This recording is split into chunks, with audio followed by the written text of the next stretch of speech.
In the misty village of St. Mary's Hollow, a scream shatters the dawn. Clara Henshaw, young and vibrant, lies drowned in the River Wye.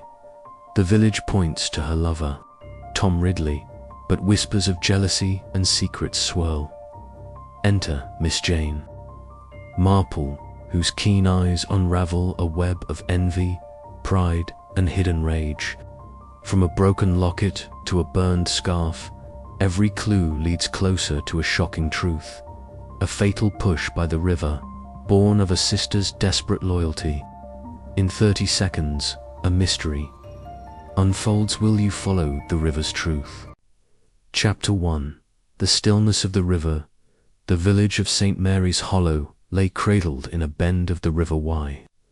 Its thatched cottages and winding lanes bathed in the soft grey of an early June dawn. Mist curled from the water, weaving through the willows that drooped like mourners along the bank. It was a scene of such tranquil beauty that one might have thought nothing could disturb it until a piercing scream shattered the stillness. Mrs. Libby, the dairymaid, had been crossing the footbridge on her way to the meadows when her eyes fell upon a figure in the shallows below. There, half submerged, lay Clara Henshaw, her auburn hair drifting like seaweed, her pale hands open to the sky as if in suppplication. By 8 o'clock, the village was alive with the news. Constable Hargreaves, a man whose ponderous gait belied his authority, arrived at the riverbank, his notebook clutched like a shield. A small crowd had gathered, farmers in their work boots, shopkeepers with aprons still tied, and children peering wide-eyed from behind their mothers' skirts. Hargreaves knelt beside the body, his face grim. Drowned, he pronounced, though his tone carried a question he dared not voice. Clara, at 23, had been a strong swimmer, known for her fearless dives into the Wye on summer days. The idea that she had simply slipped and perished seemed, to some, implausible. Whispers began to thread through the crowd. Clara had been the talk of St. Mary's Hollow since her arrival a year ago. A newcomer with a quick laugh and a defiance of convention that both charmed and unsettled. She had caught the eye of Tom Ridley, a farmhand whose easy smile and broad shoulders made him the envy of many. Their courtship had been no secret stolen glances at the village fete, walks along the river at dusk, but love, as the villagers knew, could breed darker things. "It's always the lover," muttered Mr. Tuttle, the blacksmith, his voice carrying over the murmur. "Mark my words, that Ridley boy's got blood on his hands." The news reached the vicarage by mid-morning, where Miss Jane Marple, a guest of her old friend Mrs. Clement, was sipping tea in the parlour. The vicarage was a cosy haven, its windows framed with climbing roses, its air scented with lavender and beeswax. Mrs. Clement, a woman of boundless kindness but limited patience for gossip, relayed the tragedy with a furrowed brow. "Poor Clara," she said, setting down her cup. "To think she was singing in the choir just last night, and now this. The village is in an uproar, Jane. They're saying Tom Ridley did it." Miss Marple, her white hair neatly pinned, her eyes bright behind, her spectacles paused in her knitting, her needles, clicking softly, seemed to keep time with her thoughts. "Are they now?" she said, her voice mild but tinged with curiosity. "How quick people are to cast blame. A young man in love is an easy target, but love is not always the motive. There are other passions, jealousy, perhaps, or fear of losing something dear." Mrs. Clement raised an eyebrow. "You think it wasn't an accident, then?" Miss Marple's lips curved in a faint smile. "I think, my dear, that a healthy young woman does not drown in a quiet river without reason. The Wye is gentle here, not like the torrents of the north. And Clara, from what you've told me, was not one to wander carelessly. She picked up her knitting again, her fingers deft. Tell me, who else might have wished her ill? A village is a small place, and small places breed large resentments. Mrs. Clement hesitated, then leaned forward. Well, there's Eleanor Vance, the seamstress. She was sweet on Tom before Clara came along, and she's not one to forgive a slight. And then there's the squire, Mr. Grayson. He took a fancy to Clara, offered her work at the manor, but she turned him down flat. His sister, Miss Grayson, was livid about it, called Clara all sorts of names. Miss Marple nodded, her eyes narrowing slightly. A rival and a rejected admirer, she mused. And a sister, perhaps, protective of her brother's pride. Interesting, very interesting indeed. She sat her knitting in her lap and gazed out the window, where the river gleamed faintly through the mist. I think, my dear, I shall take a walk this afternoon. The riverbank might have a story to tell, if one knows how to listen. Mrs. Clement smiled, accustomed to her friend's quiet resolve. You'll have the whole village sorted out before the week's end, Jane.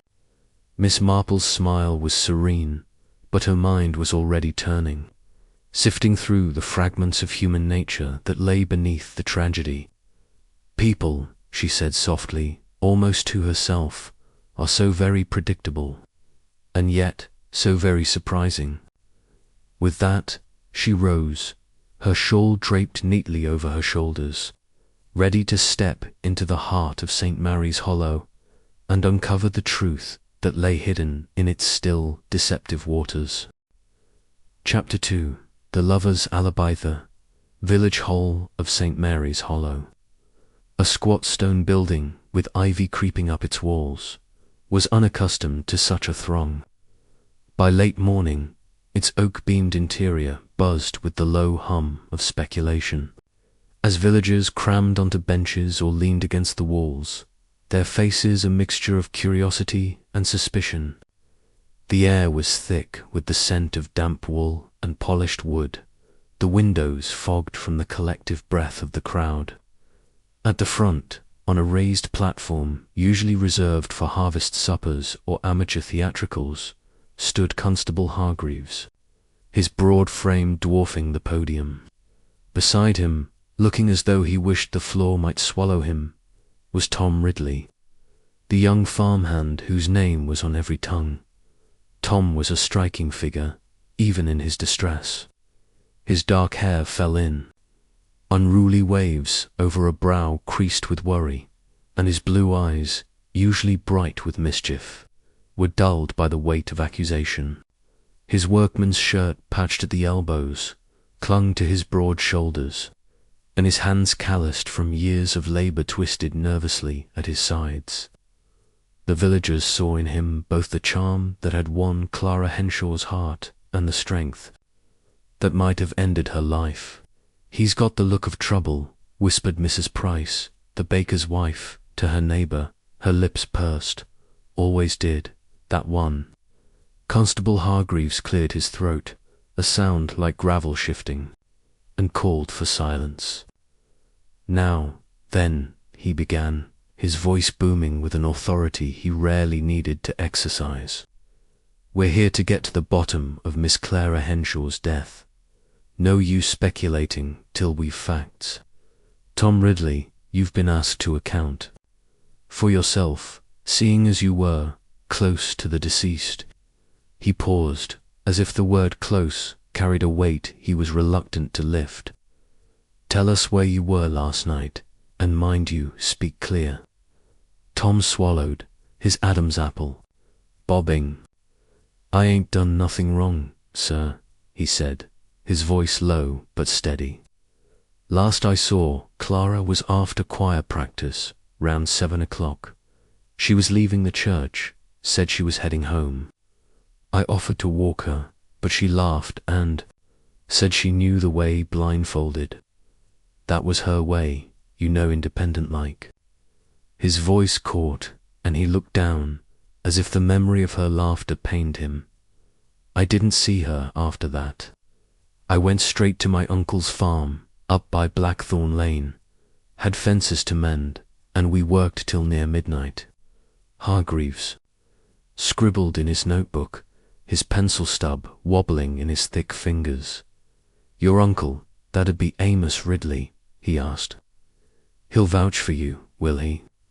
Aye, he will, Tom said, though a flicker of uncertainty crossed his face. He was with me the whole time, save for when he went in to fetch the lanterns. He's getting on, mind, so he might not recall every minute, but we were there, hammering posts till my hands were raw. He held up his palms, as if the calluses might testify on his behalf. The crowd murmured, some nodding, others shaking their heads. Amos Ridley was a known figure in St. Mary's Hollow, a wiry old farmer with a temper as sharp as his scythe, and a memory that wandered like a lost sheep. Amos can't remember what he ate for breakfast, muttered Mr. Tuttle. The blacksmith, loud enough for those nearby to chuckle. If Tom's banking on him, he's in for it. At the back of the hall, seated on a cushioned chair that Mrs. Clement had insisted on fetching from the vicarage, was Miss Jane Marple. Her black lace mittens moved rhythmically as she knitted, the soft click of her needles a counterpoint to the room's tension. To the casual observer, she was merely an elderly spinster, her white hair tucked neatly under a modest hat, her eyes half closed as if lost in thought. But those who knew her and, in St. Mary's Hollow, her reputation was beginning to spread, understood that Miss Marple missed nothing. Her gaze, sharp as a hawk's, flitted from Tom's trembling hands to Hargreaves' furrowed brow to the faces in the crowd, each betraying its own shade of doubt or malice. Mrs. Clement, seated beside her, leaned close. Poor boy looks terrified, Jane, she whispered. Do you think he's telling the truth? Miss Marple's needles paused, just for a moment. He believes he is, she said softly, her voice barely audible over the rustle of the crowd. But truth, my dear, is a slippery thing. A man may speak what he knows and still hide what he feels. Young Tom is frightened, yes, but not only for himself, I think. He loved her, and that makes him vulnerable in ways the village cannot imagine. Hargreaves, meanwhile, pressed on with his questioning, his tone growing sterner. You say you were mending fences till midnight, but nobody else saw you, did they? Blackthorn Lane's a lonely spot, and your uncle's farm is half a mile from the river. Plenty of time to slip down to the Y and back, if you'd a mind to. Tom's face flushed, a spark of anger breaking through his fear. I'd no mind to hurt Clara, he said, his voice rising. I loved her more than any of you can know. She was going to be my wife, come harvest time. Why would I harm her? His words hung in the air, raw and desperate, and for a moment the crowd was silent, struck by the force of his emotion. But the silence did not last. Mrs. Price, emboldened by the constable's skepticism, stood up, her hands on her hips. Love's no proof of innocence, she declared. My cousin's lad loved his girl, too, till he caught her with another and near throttled her. Men like you, Tom Ridley, don't take kindly to being crossed. Did Clara turn you down? Is that why you followed her to the river? A gasp rippled through the hall, and Tom's hands clenched into fists. That's a lie, he shouted, stepping forward until Hargreaves raised a hand to stop him. Clara never turned me down. We were happy, I tell you. Whoever's spreading such talk is a coward, hiding behind gossip. Miss Marple's eyes narrowed, her attention shifting to Mrs. Price. The baker's wife was a known busybody, her tongue as sharp as her bread knives, but her accusation carried a weight that suggested more than idle speculation. "Interesting," Miss Marple murmured to Mrs. Clement. "Mrs. Price speaks as if she knows something, or wants others to think she does. Gossip is a weapon, you know, and weapons are rarely drawn without purpose." Hargreaves, sensing the crowd's unrest, called for order. "That's enough, Mrs. Price," he said, though his tone lacked conviction. "We're dealing in facts, not stories. Tom, you stick to your account. Anyone else at the farm who can speak for you? A hired hand, maybe?" Tom shook his head. "Just me and Uncle Amos. The lads were off at the market in Drayford yesterday. Didn't get back till this morning, but I swear I never left the farm. You can ask Clara's aunt, old Mrs. Henshaw, God rest her. She saw me head up Blackthorn Lane after I left Clara at the church." The mention of Clara's aunt, who had passed away only months before, brought a fresh wave of whispers. Clara had come to St. Mary's Hollow to care for the frail widow, and her devotion had endeared her to some, though others found her city. Manners, her habit of wearing bright scarves and laughing too loudly and pettling. Miss Marple, who had heard much of Clara from Mrs. Clement, noted the reference with interest. "A pity Mrs. Henshaw is no longer with us," she said quietly. "She might have seen more than Tom realizes. People often do when they're thought too old to matter." Hargreaves, growing exasperated, turned to the crowd. "Right then, anyone here see Tom Ridley last night, between 7 and midnight? Speak up, or hold your peace." A heavy silence followed, broken only by the creak of a bench as Mr. Grayson, the squire, rose to his feet. A portly man with a florid complexion, he carried himself with the air of one accustomed to being obeyed. His manor house, perched on the hill overlooking the village, was the grandest in St. Mary's Hollow, and his word carried weight, though his pompous manner often grated. "I saw no one," he said, his voice resonant with self-importance. "But I'll say this, young Ridley's got a temper, as we all know. Last month, he near came to blows with my gamekeeper over a poached rabbit. A man like that doesn't need much to tip him over the edge." The accusation, veiled though it was, struck like a stone. Tom's face reddened, but before he could retort, another voice piped up, a thin, querulous one, belonging to Miss Grayson, the squire's spinster sister. She sat near her brother, her grey hair pulled tightly back, her hands clasped in her lap like a schoolmistress. "It's true," she said, her tone sharp. "Clara Henshaw was a flighty girl, always stirring up trouble. She had no business leading a man like Tom on if she wasn't serious. I saw them by the river once, arguing. It didn't look like love to me." Miss Marple's needles clicked faster, her expression unreadable. "How very observant Miss Grayson is," she said to Mrs. Clement, her voice barely above a whisper, "and how quick to judge. An argument does not make a murder, but it does make a motive if one is looking for it. I wonder what else Miss Grayson saw or chose not to see." Tom, goaded beyond endurance, turned to Miss Grayson. "That's not true, and you know it," he said, his voice trembling with anger. "Clara and I had words now and then, like any couple, but it was never serious. You're twisting things, just like you always do." His words, though heartfelt, did little to quell the crowd's doubts.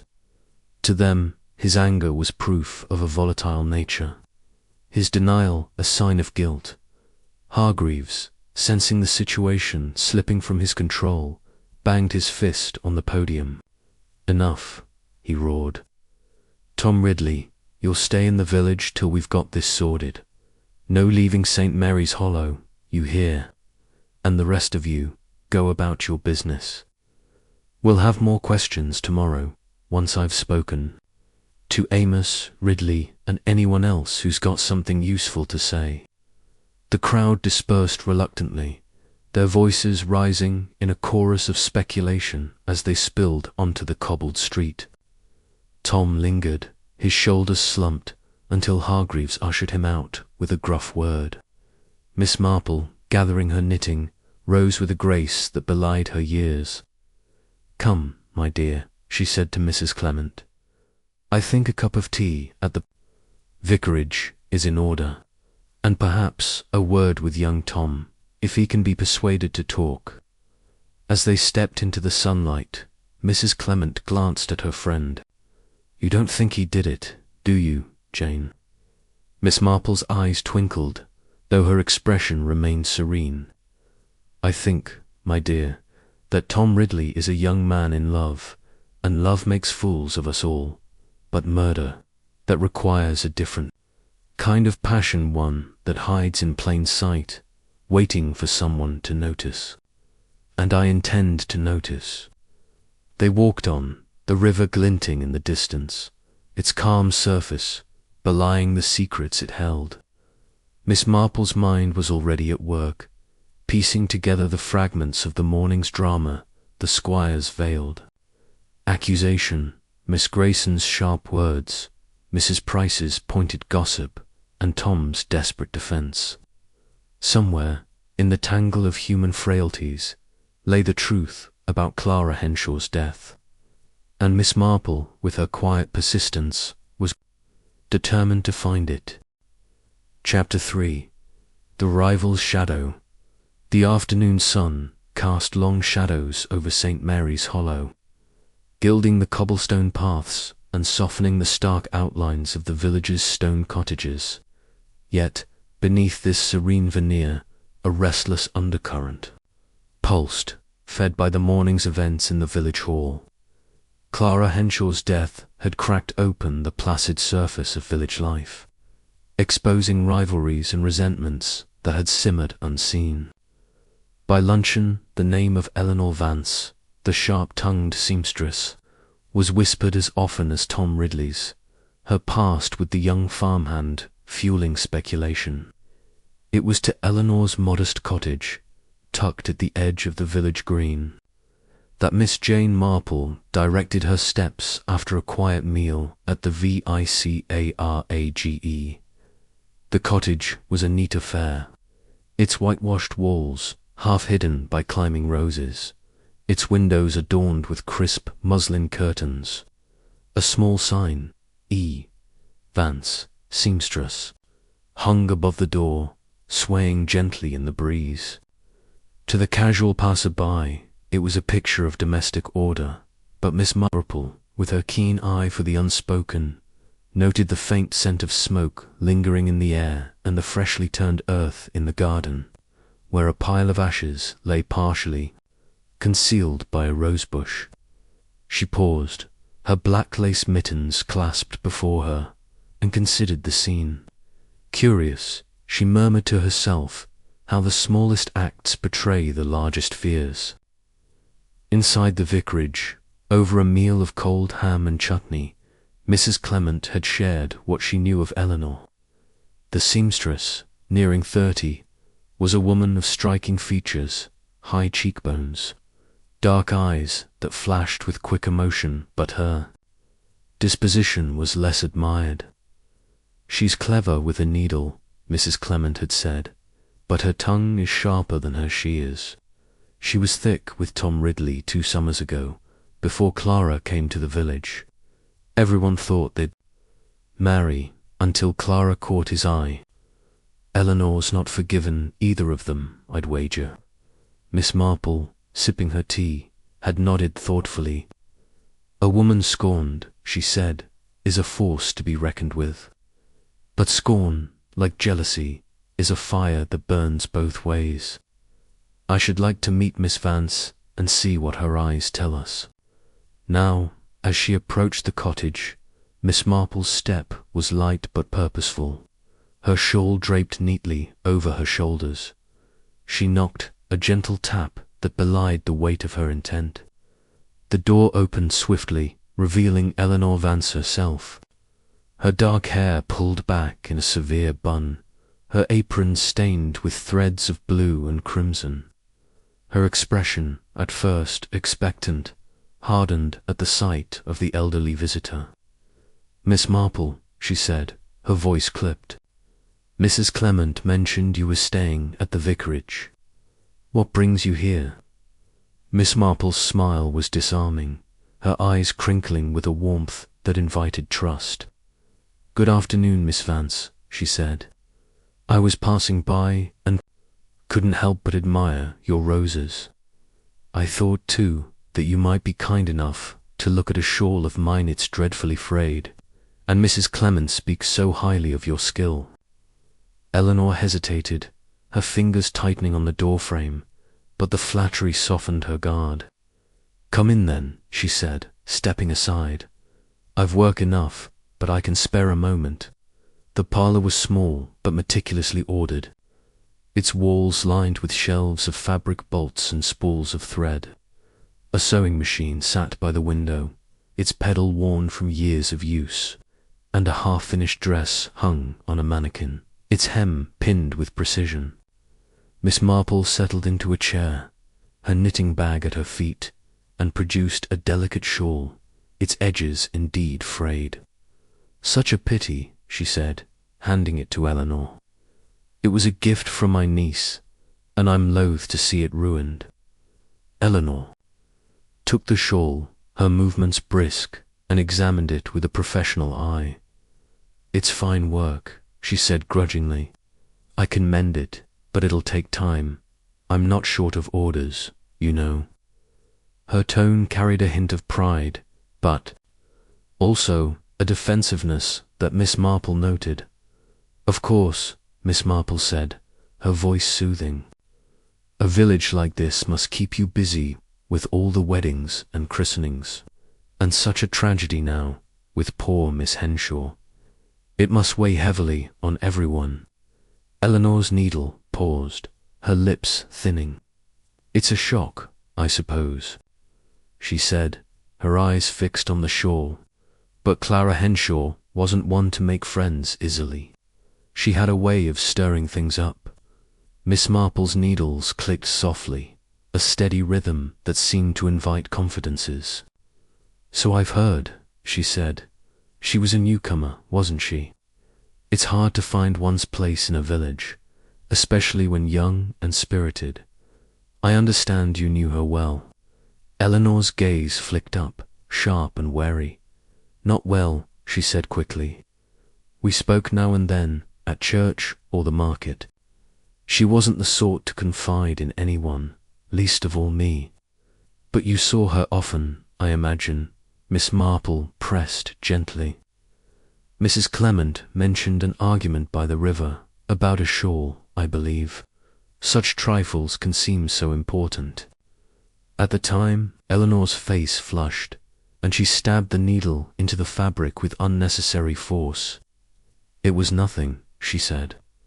"She borrowed a shawl of mine blue, one I'd made myself and returned it torn. I told her she ought to be more careful, that's all. People make too much of it." Miss Marple nodded, her expression one of mild sympathy. "People do love to talk," she agreed. "And in a village, every word grows wings. I heard, too, that you and Mr. Ridley were once close. It must be difficult seeing him caught up in this." Eleanor's hands stilled, and for a moment her composure faltered. "Tom Ridley's nothing to me now," she said, her voice low and bitter. "He made his choice, and it wasn't me. I've no cause to care what happens to him or her." The last word carried a venom that hung in the air, and Miss Marple's eyes sharpened, though her smile remained serene. "Of course," she said, "but it's natural to feel a pang when someone you once cared for turns elsewhere. I've seen it often in my little village of St. Mary Mead. Hearts are fragile things, and jealousy can make monsters of us all. Eleanor's lips parted, as if to protest, but she caught herself and bent over the shawl again. "I've no jealousy," she said, her voice tight. Clara Henshaw was welcome to him. She got what she wanted, didn't she? Until she didn't. The words, though ambiguous, sent a chill through the room, and Miss Marple's needles paused. Until she didn't, she echoed softly. A sad end, to be sure. "Were you at the choir practice last night, Miss Vance? I understand Clara was there before the tragedy." Eleanor's eyes darted to the window, where the garden lay in shadow. "I was there," she said, "singing, same as always. Clara left early, said she had a headache. I didn't see her after that." Her tone was flat, but her fingers trembled. As she threaded the needle, Miss Marple nodded, as if satisfied, and rose to her feet. "You've been most kind, Miss Vance," she said.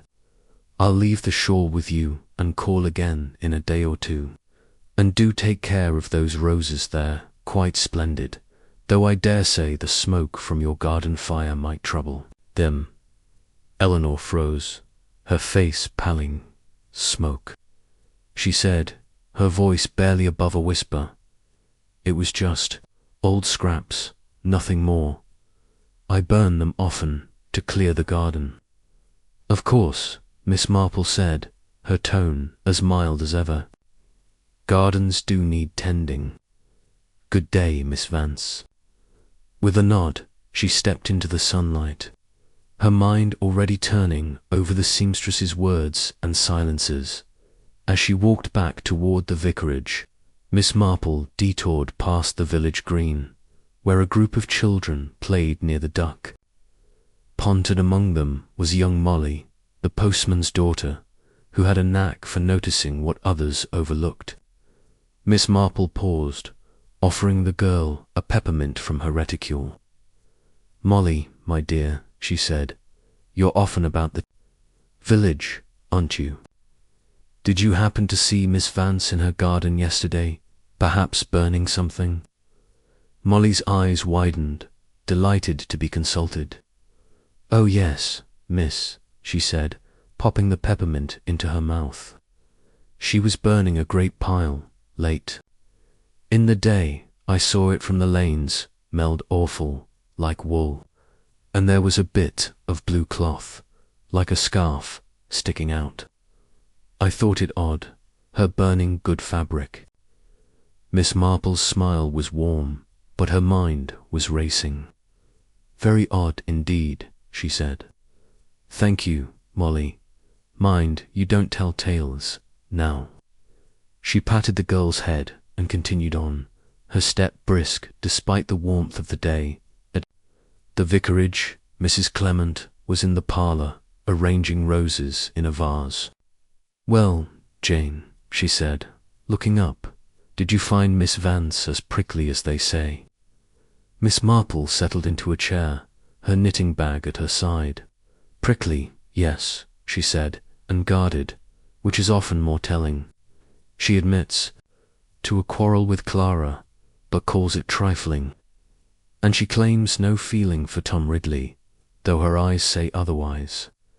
As for the fire in her garden, she was quick to explain it too quick, perhaps." Mrs. Clement raised an eyebrow. "You think she's hiding something?" "I think," Miss Marple said, her needles resuming their rhythm, "that Miss Vance is a woman who feels deeply and conceals it poorly. Jealousy is a powerful motive, and a scarf burned in haste suggests a story yet untold. But we must be careful, my dear. A rival's shadow is long, but it is not the only one cast in this village." The afternoon waned, and Miss Marple's thoughts turned to the river, where Clara had met her end. Eleanor Vance's bitterness was palpable, but was it enough to drive her to murder? Or was she, like Tom, a convenient scapegoat for a village, eager to assign blame? As the sun dipped below the willows, Miss Marple resolved to watch and listen for the truth she knew. Often lay in the spaces between words, in the flicker of an eye or the ash of a hidden fire. Chapter 4. The Village's Secrets. The days following Clara Henshaw's death draped St. Mary's Hollow in a peculiar hush, as if the village held its breath, waiting for the truth to surface like a stone dislodged from the riverbed. The initial fervour of accusation directed first at Tom Ridley, then at Eleanor Vanshard, settled into a quieter, more insidious form of suspicion, where every glance carried a question and every conversation a hidden edge. The River Wye, gleaming under a fitful June sun, seemed to mock the village's unrest, its calm waters reflecting a serenity that belied the turmoil beneath. It was in this atmosphere of guarded whispers that Miss Jane Marple, her shawl neatly pinned and her knitting bag in hand, set out to uncover the secrets that St. Mary's Hollow guarded so jealously. The vicarage, where Miss Marple was staying, with her friend Mrs. Clement, served as a vantage point from which to observe the village's shifting currents. Over breakfast, modest affair of toast, marmalade, and strong tea, Mrs. Clement recounted the latest gossip, her kind face creased with concern. "They're saying all sorts now, Jane," she said, buttering her toast with unnecessary vigour. "Some still swear Tom pushed Clara into the river in a fit of passion. Others think Eleanor's jealousy got the better of her. And then there's talk of Clara herself, people saying she wasn't as innocent as she seemed, that she brought trouble on herself." Miss Marple, sipping her tea, raised an eyebrow. "Trouble," she said, her voice mild but probing, "is a word people use when they disapprove, but cannot explain why. What sort of trouble do they mean, I wonder?" Clara was young, spirited, perhaps a little unconventional. That alone is enough to set tongues wagging in a place like this. Mrs. Clement nodded, leaning forward. "Exactly so. She came here a year ago to nurse her aunt, Mrs. Henshaw, and she won over plenty with her charm Tom Ridley, most of all. But she didn't bow to the village ways. Wore bright scarves, laughed too loudly, walked alone at dusk. Mr. Grayson, the squire, called her modern as if it were a curse, and his sister, Miss Grayson, was worse, said Clara was a bad influence, leading men astray." Miss Marple's needles clicked softly, a steady counterpoint to the conversation. A bad influence, she mused. How convenient to blame a young woman for the failings of others. "I think, my dear, I should like to pay a call on Mr. Grayson and his sister. A squire's opinion carries weight, but it is often shaped by what he fears to lose: position, pride, or something less tangible." Mrs. Clement smiled, accustomed to her friend's knack for seeing through the veneer of village life. "You'll find them at the manor, no doubt," she said. "They're hosting a small tea this afternoon for the church committee. I'm expected, so you'll have an excuse to join me. But be warned, Jane, Mr. Grayson's all bluster, and Miss Grayson's tongue could curdle milk." Miss Marple's eyes twinkled. "I've faced worse," she said, setting her cup down, "and a tea party is a fine place to listen. People reveal more over scones than they do in a courtroom." The manor house, perched on a rise overlooking the village, was a grand but faded relic of Georgian splendour. Its stone facade weathered by time and its gardens overgrown with untamed roses. As Miss Marple and Mrs. Clement approached, the sound of laughter and clinking china drifted from the terrace, where a dozen guests, mostly members of the church committee, mingled under a striped awning. Mr. Grayson, a portly man with a florid complexion and a voice that carried like a foghorn, greeted them with exaggerated courtesy, his eyes lingering on Miss Marple with a mix of curiosity and condescension. "Miss Marple, is it?" he boomed, shaking her hand with unnecessary force. "Mrs. Clements told me of your little hobby for solving puzzles. I hope you're not here to stir up trouble over this Henshaw business. Dreadful affair, but best left to Hargreaves." Miss Marple's smile was serene, her demeanour that of a harmless spinster. "Oh, I'm far too old to stir up trouble, Mr. Grayson," she said, her voice soft. "I only listen, and sometimes people tell me more than they mean to. But I'm sure you're right, Constable Hargreaves is a capable man." The squire puffed out his chest, mollified, and ushered them toward the tea-table, where Miss Grayson presided like a sentinel. The squire's sister was a thin, angular woman in her late 50s. Her grey hair scraped into a tight bun, her eyes sharp and unyielding. She wore a high-necked dress of drab green, its severity a stark contrast to the colourful chaos of the garden. "Mrs. Clement, Miss Marple," she said, her tone cool. "Do sit. We're discussing the hymnals for next month, though I dare say the village has other matters on its mind." Miss Marple settled into a wicker chair, her knitting bag at her feet, and accepted a cup of tea with a murmur of thanks. The conversation around her was a polite hum-talk of church repairs, the upcoming fete, but beneath it ran a current of unease, as if Clara's name hovered unspoken.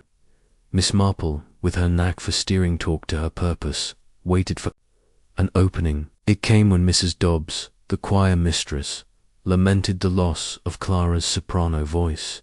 "Such a pity," Mrs. Dobbs said, her round face flushed from the heat. Clara had a gift, though she was distractible, shall we say, always rushing off after practice, never staying to chat. Miss Grayson's lips thinned. "Distractible is one word for it," she said, her voice cutting. That girl was altogether too free with her time and her affections. No wonder she came to a bad end. The table fell silent, the clink of teaspoons suddenly loud. Miss Marple, sipping her tea, seized the moment. "A bad end, indeed," she said, her tone one of gentle regret. "But surely, Miss Grayson, a young woman's liveliness is no crime." Clara was new to the village, after all. It takes time to learn its ways. Miss Grayson's eyes narrowed, but she could not resist the bait. "Liveliness is one thing," she said, but Clara Henshaw was reckless. She flirted with every man in sight, Tom Ridley, my brother's gamekeeper, even poor Peter, the butcher's boy, and when my brother offered her respectable work here at the manor, she laughed in his face. Laughed. No decent girl behaves so. Mr. Grayson, who had been hovering nearby, cleared his throat, his face reddening. Now, sister," he said, his bluster faltering. "It was a small matter, hardly worth mentioning. I thought the girl might do as a companion for you, that's all. Her refusal was ungracious, but no harm done." Miss Marple's needles clicked, her expression one of polite interest. "How kind of you, Mr. Grayson," she said. "Not every squire takes such an interest in a newcomer." But perhaps Clara felt the manor too grand for her. Or perhaps, she added, her voice softer, she sensed it was not the place for her. The squire shifted uncomfortably, his eyes darting to his sister, who gripped her teacup as if it might shatter. "Nonsense," Miss Grayson snapped. She was ungrateful, plain and simple, and her behaviour only grew worse. "I saw her myself, walking with Tom Ridley by the river, bold as brass, when she should have been at home. A girl like that invites trouble." Mrs. Clement, sensing the tension, tried to steer the conversation back to hymnals, but Miss was not done. "The river," she said, as if struck by a thought. How curious that so many saw Clara there. It's a lonely spot, isn't it, especially at dusk. Were you often by the river, Miss Grayson? The question, asked with such innocence, caught Miss Grayson off guard. I walk there sometimes, she said, her voice tight. For my health, you know. The air is bracing. But I didn't make a habit of spying on Clara Henshaw, if that's what you mean. Of course not, Miss Marple said, her smile disarming. I only thought it a coincidence, so many paths crossing by the Y. It's a place that seems to draw secrets, don't you think?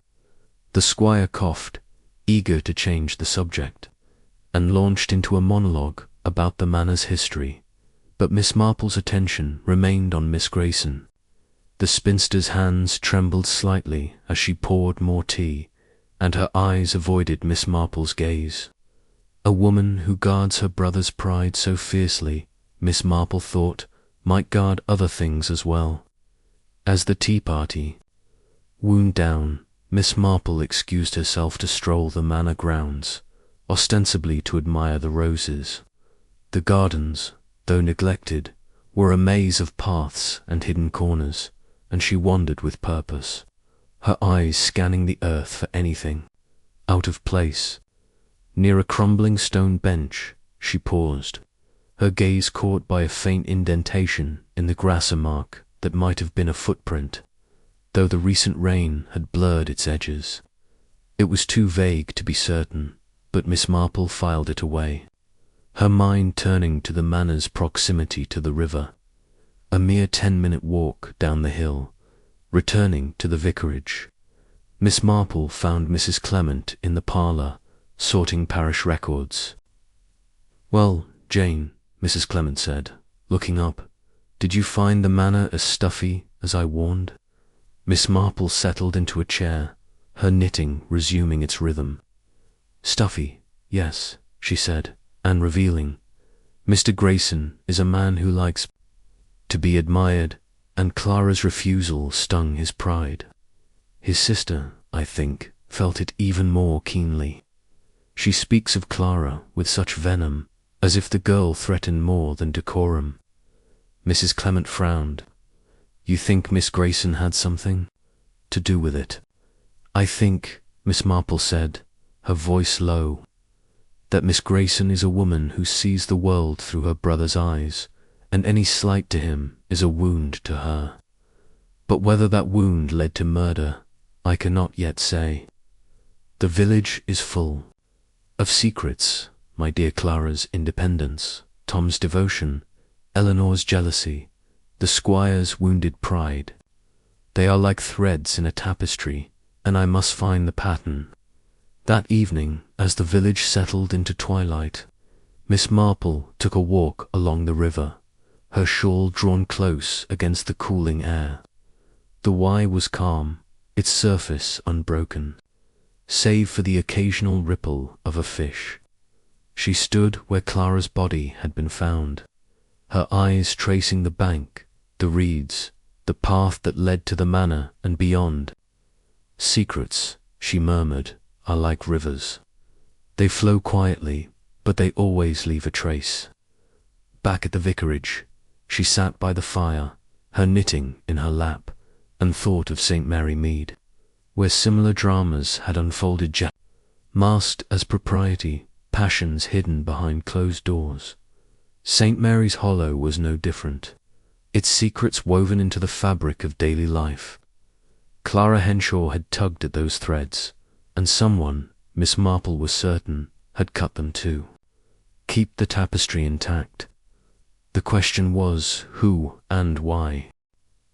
Chapter 5. The Choir's Discord. The Church of St. Mary's Hollow, with its weathered stone tower and stained glass windows, stood as the heart of the village, its presence both a comfort and a silent judge.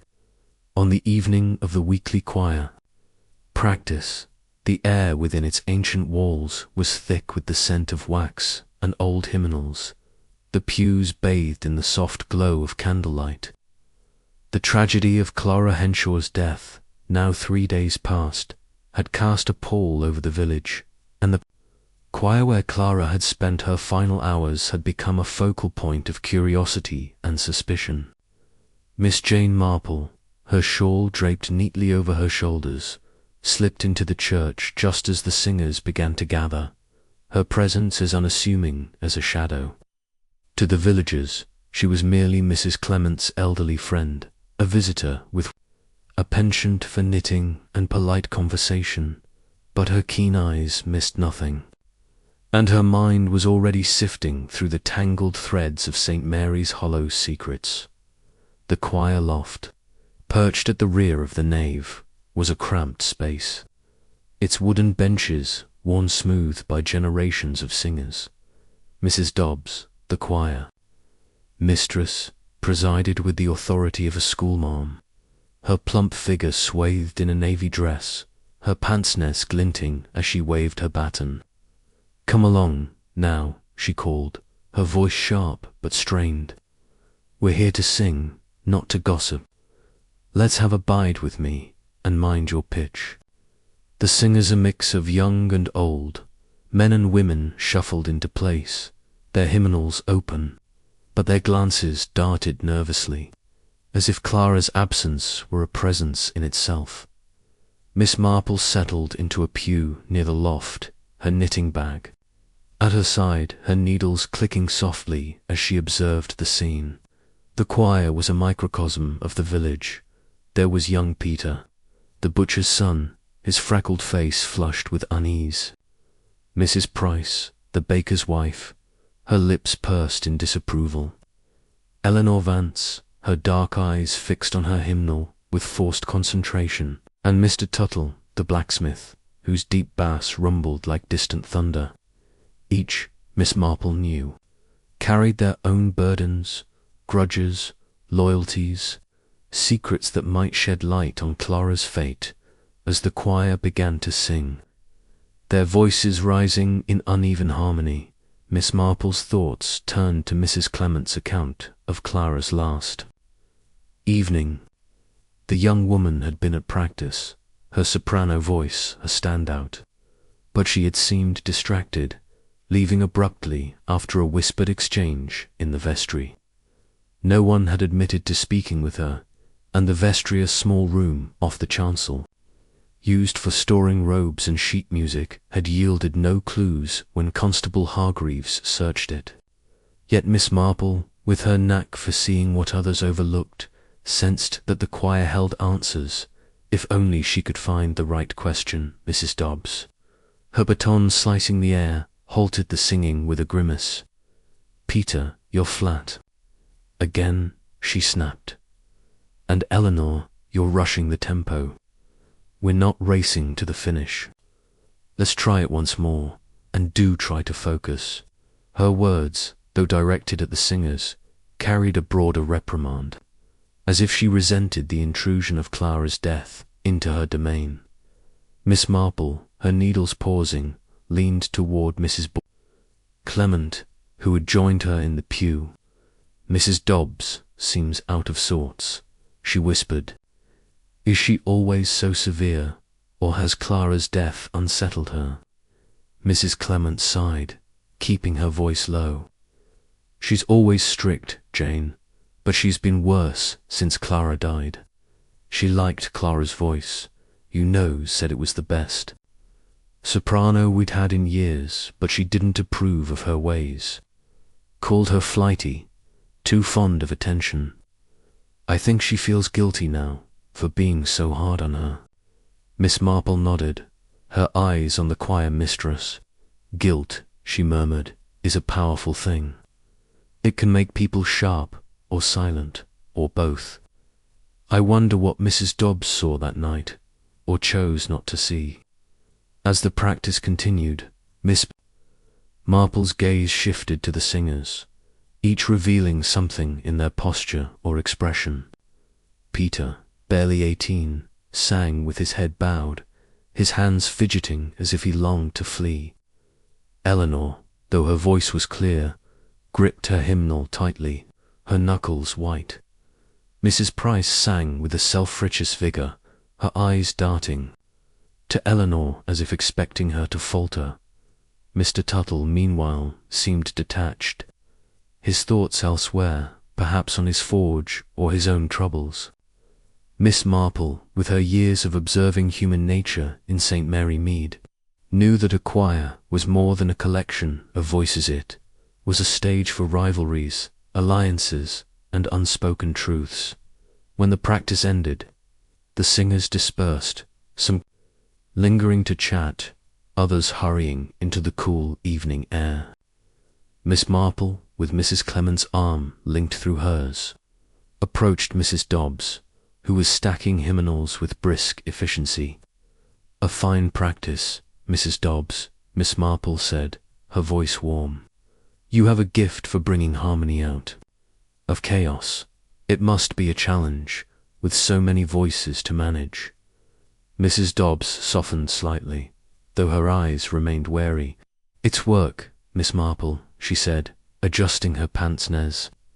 "People think singing's all joy, but it takes discipline." Clara, now she had the voice, but not the focus, always slipping off early, distracted by who knows what. Miss Marple's smile was sympathetic. "Young people are often restless," she said. "I understand Clara left early that last night after speaking to someone in the vestry. It must have been unsettling to see her so unlike herself." Mrs. Dobbs stiffened, her hands pausing on the hymn. "I didn't see her speak to anyone," she said quickly. "She said she had a headache, that's all. Went off before we'd finished 'Oh God, our help.' I didn't think much of it. She was always flitting about."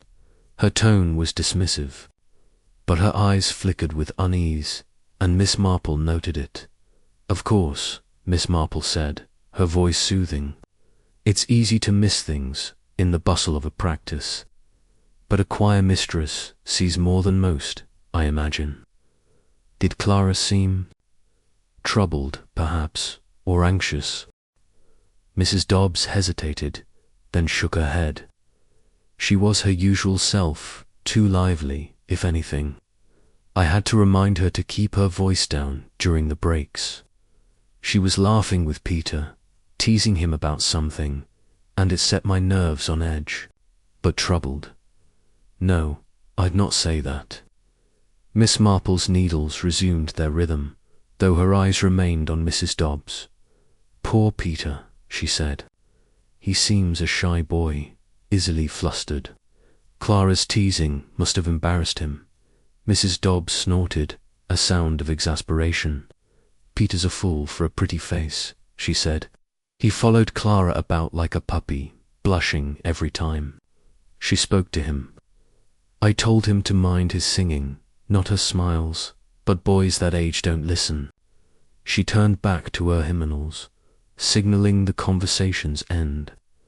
But Miss Marple had what she needed, a glimpse of the choir's undercurrents, and a hint of Peter's infatuation.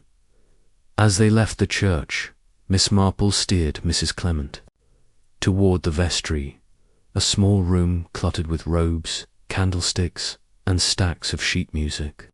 The door was ajar, and the air inside was musty, tinged with the scent of damp stone. Miss Marple's eyes scanned the room, noting the narrow window overlooking the churchyard, the scuffed floorboards, the single chair pushed against the wall.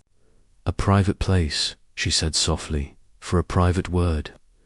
Whoever spoke to Clara here would not have been seen unless someone lingered after practice." Mrs. Clement shivered, glancing at the darkening window. "It's eerie, Jane, thinking of Clara here, so close to the end. Do you think she met someone who meant her harm?" "I think," Miss Marple said, her voice low, "that Clara was a girl who drew attention, and not all of it kind. A whispered word in this room might have been a promise, a warning, or a trap. We must find out who followed her, and why." Back at the vicarage, over a supper of shepherd's pie and stewed apples, Miss Marple shared her observations with Mrs. Clement, who listened with growing unease. Peter, Eleanor, Mrs. Dobbs, Mrs. Clement said, ticking them off on her fingers.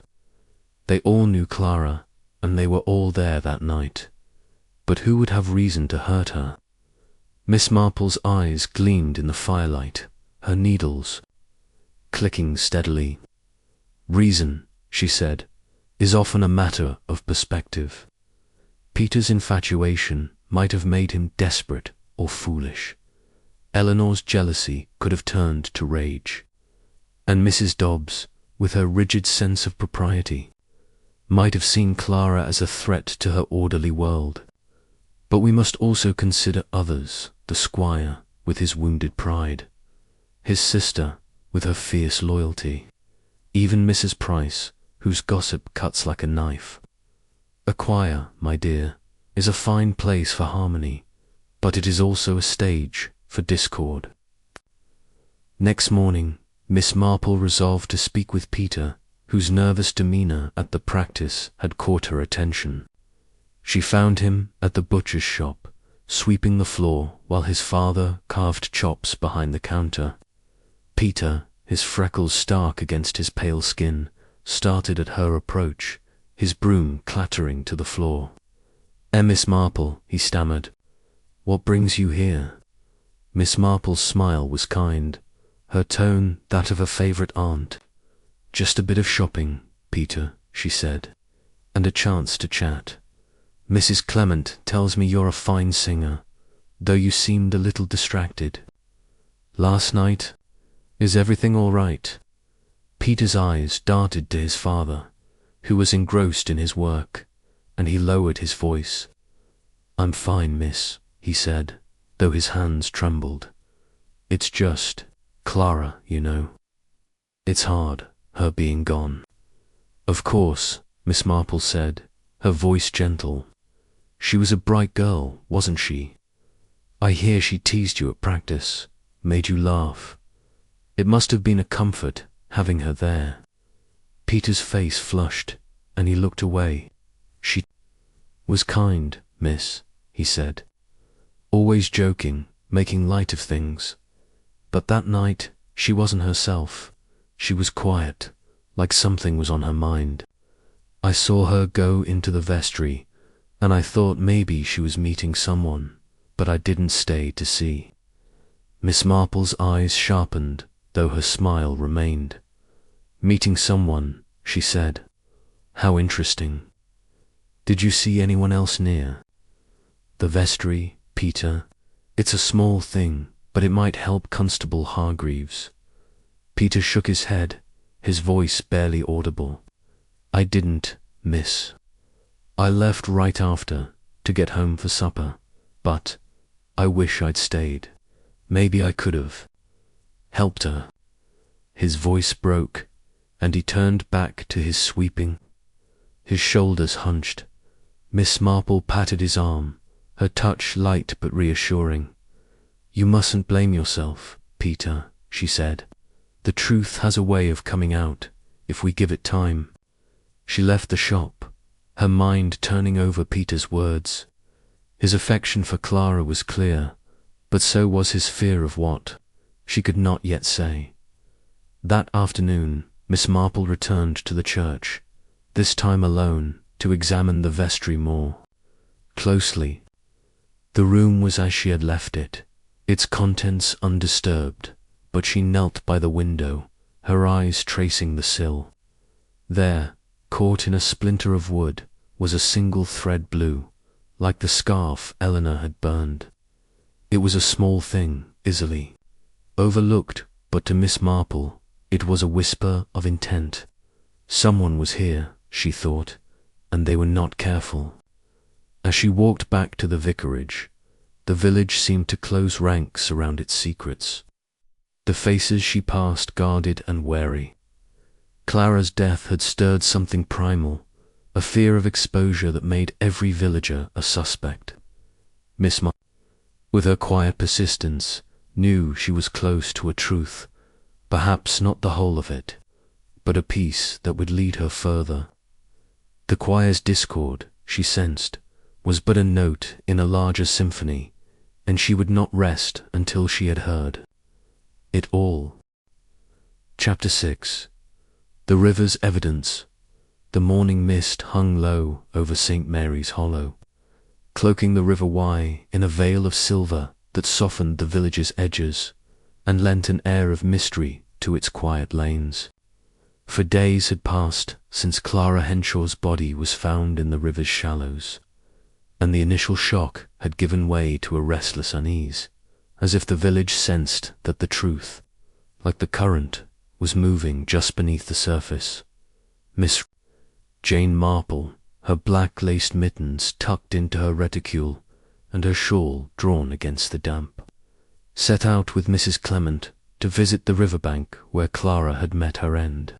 The choir's discord, the squire's bluster, Eleanor's guarded bitternessul were pieces of a puzzle, but Miss Marple knew that the river itself might hold clues that human tongues would not yield.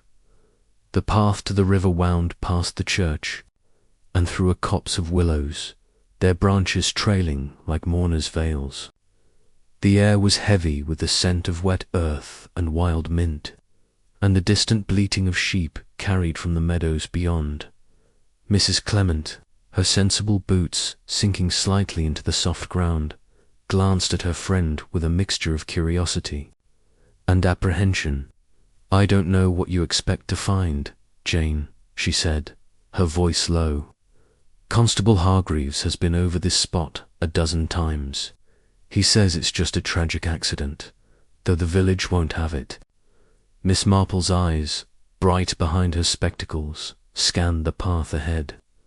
"Constable Hargreaves is a diligent man," she said, her tone mild but tinged with skepticism. "But diligence is not always enough. A riverbank is a patient witness. My dear, it holds what others overlook: marks, traces, things left behind in haste or panic. We shall see what it tells us." They reached the river at a bend where the Wye widened, its current slow and glassy, fringed by reeds and dotted with smooth stones. The spot where Clara had been found was marked by a patch of trampled grass, the earth still soft from the recent rains. A crude wooden cross, erected by some well-meaning villager, stood nearby, its base adorned with a wilted posy of daisies. Miss Marple paused, her gaze lingering on the cross, her expression one of quiet sorrow.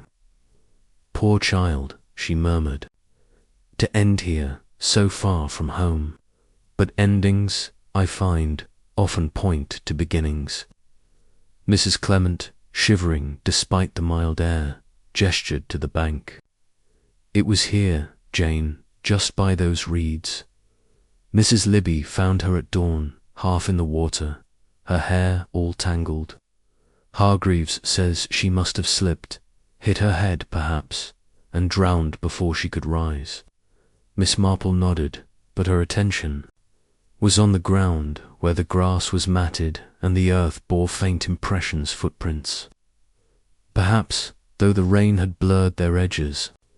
She knelt, her movements surprisingly agile for her years, and examined the soil with care. "Slipped, you say," she said, her voice thoughtful. "Yet the bank is gentle here, not steep, and Clara was no stranger to the river. She swam here often, did she not?" Mrs. Clement nodded, her brow furrowed. "She did. Everyone knew her for it, diving from the footbridge, laughing like a child. It's why the village can't believe it was an accident. A girl like Clara wouldn't drown so easily." Miss Marple's fingers brushed the grass, her eyes narrowing as she traced a faint line in the mud, a drag mark. Perhaps where something heavy had been pulled toward the water. "Indeed," she said softly, "and a girl like Clara would not come here alone at night without reason. Someone drew her here, or followed her. The question is who and what they left behind." She rose, her shawl slipping slightly, and moved toward the reeds, where the water lapped gently against the bank. The reeds were thick, their stalks bent in places as if trodden upon, and Miss Marple's gaze sharpened as she parted them with care. There, caught among the stems, was a glint of metallar silver locket, its chain broken, half buried in the mud. She knelt again, extracting it with delicate precision, and held it to the light. The locket was heart-shaped, its surface engraved with a simple floral pattern, and when she pried it open, a faded photograph revealed Clara and Tom Ridley, their faces radiant with youth and affection. Mrs. Clement gasped, leaning closer. "Clara's locket," she said. "She wore it always, a gift from Tom, I think. How did it end up here?" Miss Marple's lips curved in a faint, knowing smile. "Not by accident, my dear," she said. "A locket is a cherished thing, not easily lost. Its chain is broken, see, snapped, as if torn off in a struggle or in anger. This was not dropped, but discarded, or perhaps left behind in haste." She tucked the locket into her reticule, her mind already turning over its implications. Mrs. Clement shivered, glancing at the river as if it might yield more grim discoveries. "You think someone attacked her then? Tore the locket from her neck, I think," Miss Marple said, her voice low, "that this locket tells a story of passion, perhaps, or betrayal. Clara wore it close to her heart, a symbol of her love for Tom. To remove it, to break it, suggests an act of violence, or at least of deep emotion. We must show it to Constable Hargreaves, though I suspect he will see only what is obvious." They continued along the bank, Miss Marple's eyes scanning the ground for further clues. The path was well-trodden, used by villagers and fishermen alike, but she noted a cluster of smaller Mark's heel prints, perhaps narrower than a man's, leading from the bank to a nearby thicket. She followed them, her step cautious, and found a scrap of fabric caught on a thread of blue wool, similar to the one she had found in the vestry. "Another thread," she murmured, plucking it free. "The river is generous today." Double quotes. Mrs. Clement, trailing behind, looked puzzled. "What does it mean, Jane?" "A thread, a locketar. They enough to point to anyone." Miss Marple's eyes gleamed, though her expression remained serene. "They are pieces, my dear, and pieces make a pattern. The locket speaks of Clara's heart, the thread of someone else's presence. We must weave them together, but carefully. A riverbank is a place of secrets, and secrets are fragile things." They returned to the village, the locket safely stowed in Miss Marple's reticule, and sought out Constable Hargreaves at the police cottage, a modest building near the green. Hargreaves, his broad face flushed from a morning of paperwork, received them with a mixture of respect and exasperation. "Miss Marple," he said, rising from his desk. "Mrs. Clement, what's this about? I've enough on my plate, with the village clamouring for answers." Miss Marple, undeterred, produced the locket and laid it on the desk, its silver surface catching the light. "We found this by the river, Constable," she said, her voice gentle but firm. "In the reeds, where Clara was found. It's hers, I believe, and its chain is broken.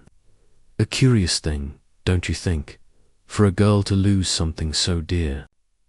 Hargreaves examined the locket, his thick fingers clumsy with its delicate clasp. "Clara's all right," he said, recognizing the photograph. "Likely dropped it when she fell. The river's muddy, they're easy to lose things."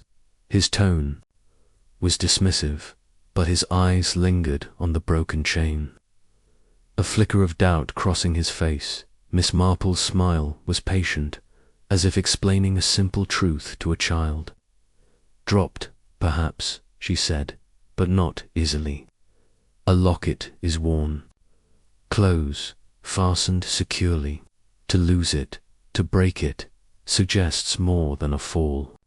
And the reeds, Constable, they are not a place one stumbles into by chance. Someone was there with Clara, and they left this behind.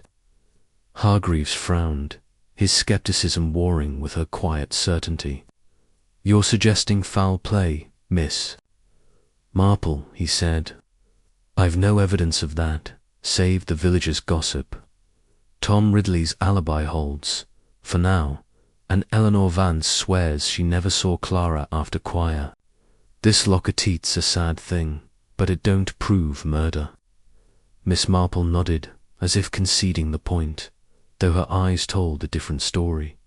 Of course, Constable, she said. You must have your evidence, but perhaps you'll keep the locket safe and consider what it might mean.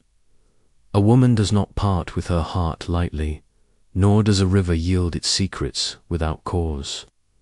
Hargreaves grunted, placing the locket in a drawer, and Miss Marple took her leave, Mrs. Clement at her side. As they walked back to the vicarage, the village seemed to close ranks around its mysteries, the faces they passed guarded and wary. Over tea in the parlour, Mrs. Clement voiced her frustration. Hargreaves is a good man, Jane, but he's stubborn. As a mule, he won't see murder unless it's written in blood. Miss Marple's needles clicked, her expression serene but her mind racing. He sees what he expects to see, she said. But the locket, my dear, is more than a trinket. It is a challenge to Clara's killer, perhaps, or to those who would protect them. And the thread blue, like Eleanor's scarf, like the one in the vestris, suggests a presence, a purpose. We must tread carefully, for we are close to something dangerous. That afternoon, Miss Marple sat by the vicarage window, her knitting in her lap, and thought of St. Mary Mead, where similar dramas had unfolded, lovers betrayed, secrets buried, truths unearthed by patience and persistence. St. Mary's Hollow was no different, its river a mirror to its heart. The locket, the thread, the blurred footprints, they were whispers of intent, and Miss Marple was determined to hear their full story. As the sun dipped below the willows, casting long shadows over the Wye, she knew that the river's evidence was but a beginning, and the truth, like the current, would not be held back forever. Chapter 7. The Squire's Motive.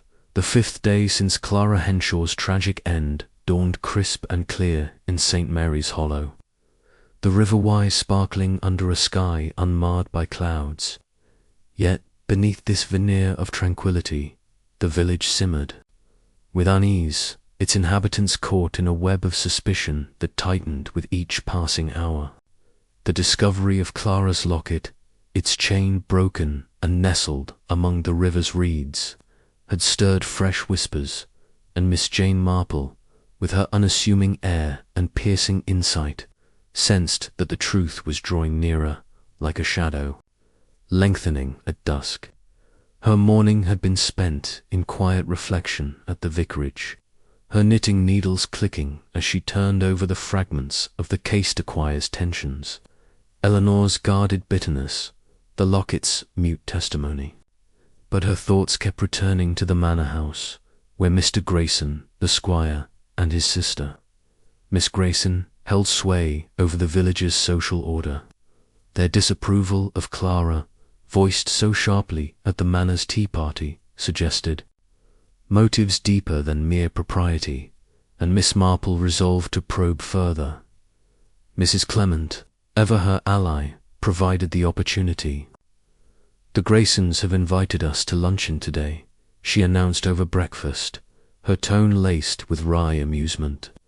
Mr. Grayson fancies himself a gracious host, though I suspect he wants to gauge how much you've stirred the village pot. Jane, Miss Grayson will be there, of course, watching like a hawk. Are you game? Miss Marple's eyes twinkled, though her expression remained serene. Oh, I'm always game for a good luncheon, my dear, she said, setting down her teacup, and for a chance to listen. The squire and his sister have strong opinions about Clara, and strong opinions often mask stronger fears. Let us see what they reveal when pressed. The manor house, with its ivy-clad walls and mullioned windows, loomed over St. Mary's Hollow. Like a stern patriarch, its grandeur tempered by the neglect of years. As Miss Marple and Mrs. Clement approached, the gravel drive crunching under their feet, they were greeted by a housemaid in a starched apron, her curtsy stiff with formality. The dining room, where luncheon was to be served, was a cavernous space, its oak-panelled walls hung with portraits of stern-faced Grayson's past. A long mahogany table gleamed under a chandelier, its crystal prisms catching the midday light, and the air was heavy with the scent of beeswax and roasted pheasant. Mr. Grayson rose to greet them, his florid face beaming with forced joviality. Mrs. Clement, Miss Marple, he boomed, his voice filling the room. Welcome, welcome. A pleasure to have you, especially in these trying times. The village is all aflutter, but we must carry on. His handshake was vigorous, his eyes appraising Miss Marple with a mix of curiosity and wariness. Miss Grayson, seated at the table's head, offered a thinner smile, her grey eyes sharp as flint. Indeed, she said, her voice cool, the village would do well to leave Clara Henshaw's death to the authorities, rather than indulge in idle speculation. Her gaze lingered on Miss Marple, a silent challenge, but the elderly spinster met it with a nod of polite deference. The other guests, Dr. Perry, the village physician, and his wife, Mr. Tuttle, the blacksmith, and Mrs. Dobbs, the choir mistress, added a veneer of normalcy to the occasion. Though their conversation was stilted, punctuated by uneasy silences, Miss Marple, seated between Mrs. Clement and Dr. Perry, took small bites of her pheasant, her attention fixed on the interplay of glances and half-spoken thoughts.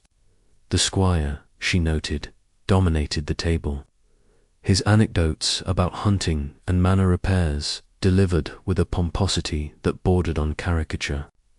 Miss Grayson, by contrast, was a study in restraint, her hands folded tightly in her lap, her comments brief but cutting. The conversation turned, inevitably, to Clara's death, prompted by Dr. Perry's cautious remark about the inquest. Hargreaves is doing his best, the doctor said, his thin face creased with concern.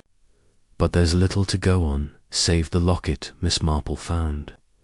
A sad business, but accidents happen by rivers, especially at night. Mr. Grayson snorted, his fork pausing midair.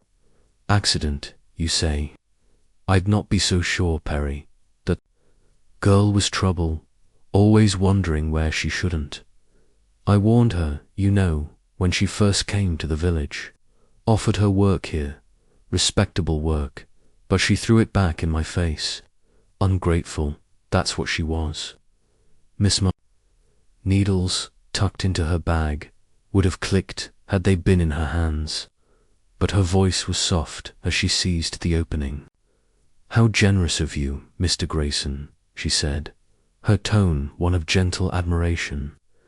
Not every squire takes such an interest in a newcomer. What sort of work did you offer, if I may ask? Clara was young, perhaps unused to such kindness. The squire's face reddened, and he cleared his throat, glancing at his sister. Oh, nothing grand, he said, his bluster faltering. A place as a companion for my sister, or perhaps a maid. She'd have been cared for, had a roof over her head. But she laughed. I tell you, Anne said she'd rather scrub floors than live under my roof. Impudent girl. Miss Grayson's teacup clinked sharply against its saucer, her lips thinning. "Impudent is too kind a word," she said, her voice low but venomous. Clara Henshaw was a minx, flaunting her charms, turning heads wherever she went. She had no respect for her betters, no sense of her place. It's no wonder she came to grief. The table fell silent, the weight of Miss Grayson's words hanging like a storm cloud. Mrs. Dobbs, her pince-nez glinting, nodded in agreement.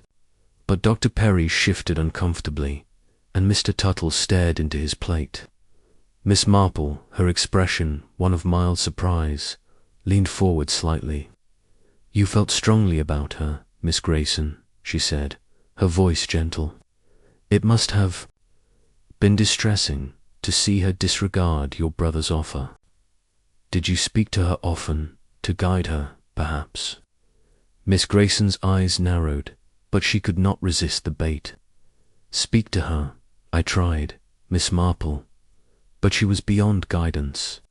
I saw her with that Ridley boy mooning by the river. And with others, too, Peter, the butcher's lad, even my brother's gamekeeper.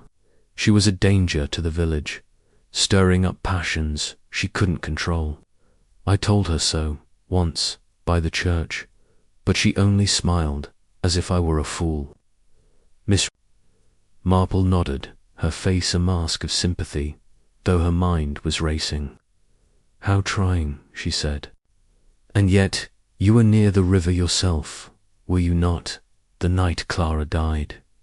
You mentioned taking air for your nerves. It's a peaceful spot, but lonely at night." The question, delivered with such innocence, caught Miss Grayson off guard. Her hands trembled, and a flush crept up her neck. I walk there sometimes," she said, her voice tight. "The river clears my head. I saw no one that night, certainly not Clara. My nerves were frayed. That's all village gossip, and my brother's troubles weigh heavily." She glanced at Mr. Grayson, who was engrossed in his pheasant, oblivious to the tension. Mr. Grayson, catching the tail of the conversation, looked up. "Nerves, bah," he said, waving a hand. "My sister's as steady as a rock. She's right about Clara, though girl was a nuisance. I'd not have her near the manor after that refusal. Kept my distance, and so should others have done." Miss Marple's smile was serene, but her eyes missed nothing the squire's bluster, his sister's trembling hands, the way Mrs. Dobbs avoided her gaze. "Of course," she said, "a man in your position must be cautious, but Clara's death has stirred the village, hasn't it? I wonder if she refused others, besides you, and how they took it." The squire coughed, his face reddening further, and changed the subject to the manor's leaking roof, but the seed was planted.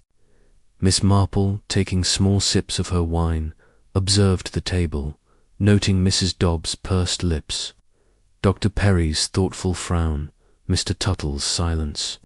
Each, she sensed, held a piece of the village's truth, but the Graysons' reaction to Clara was a thread she could not ignore.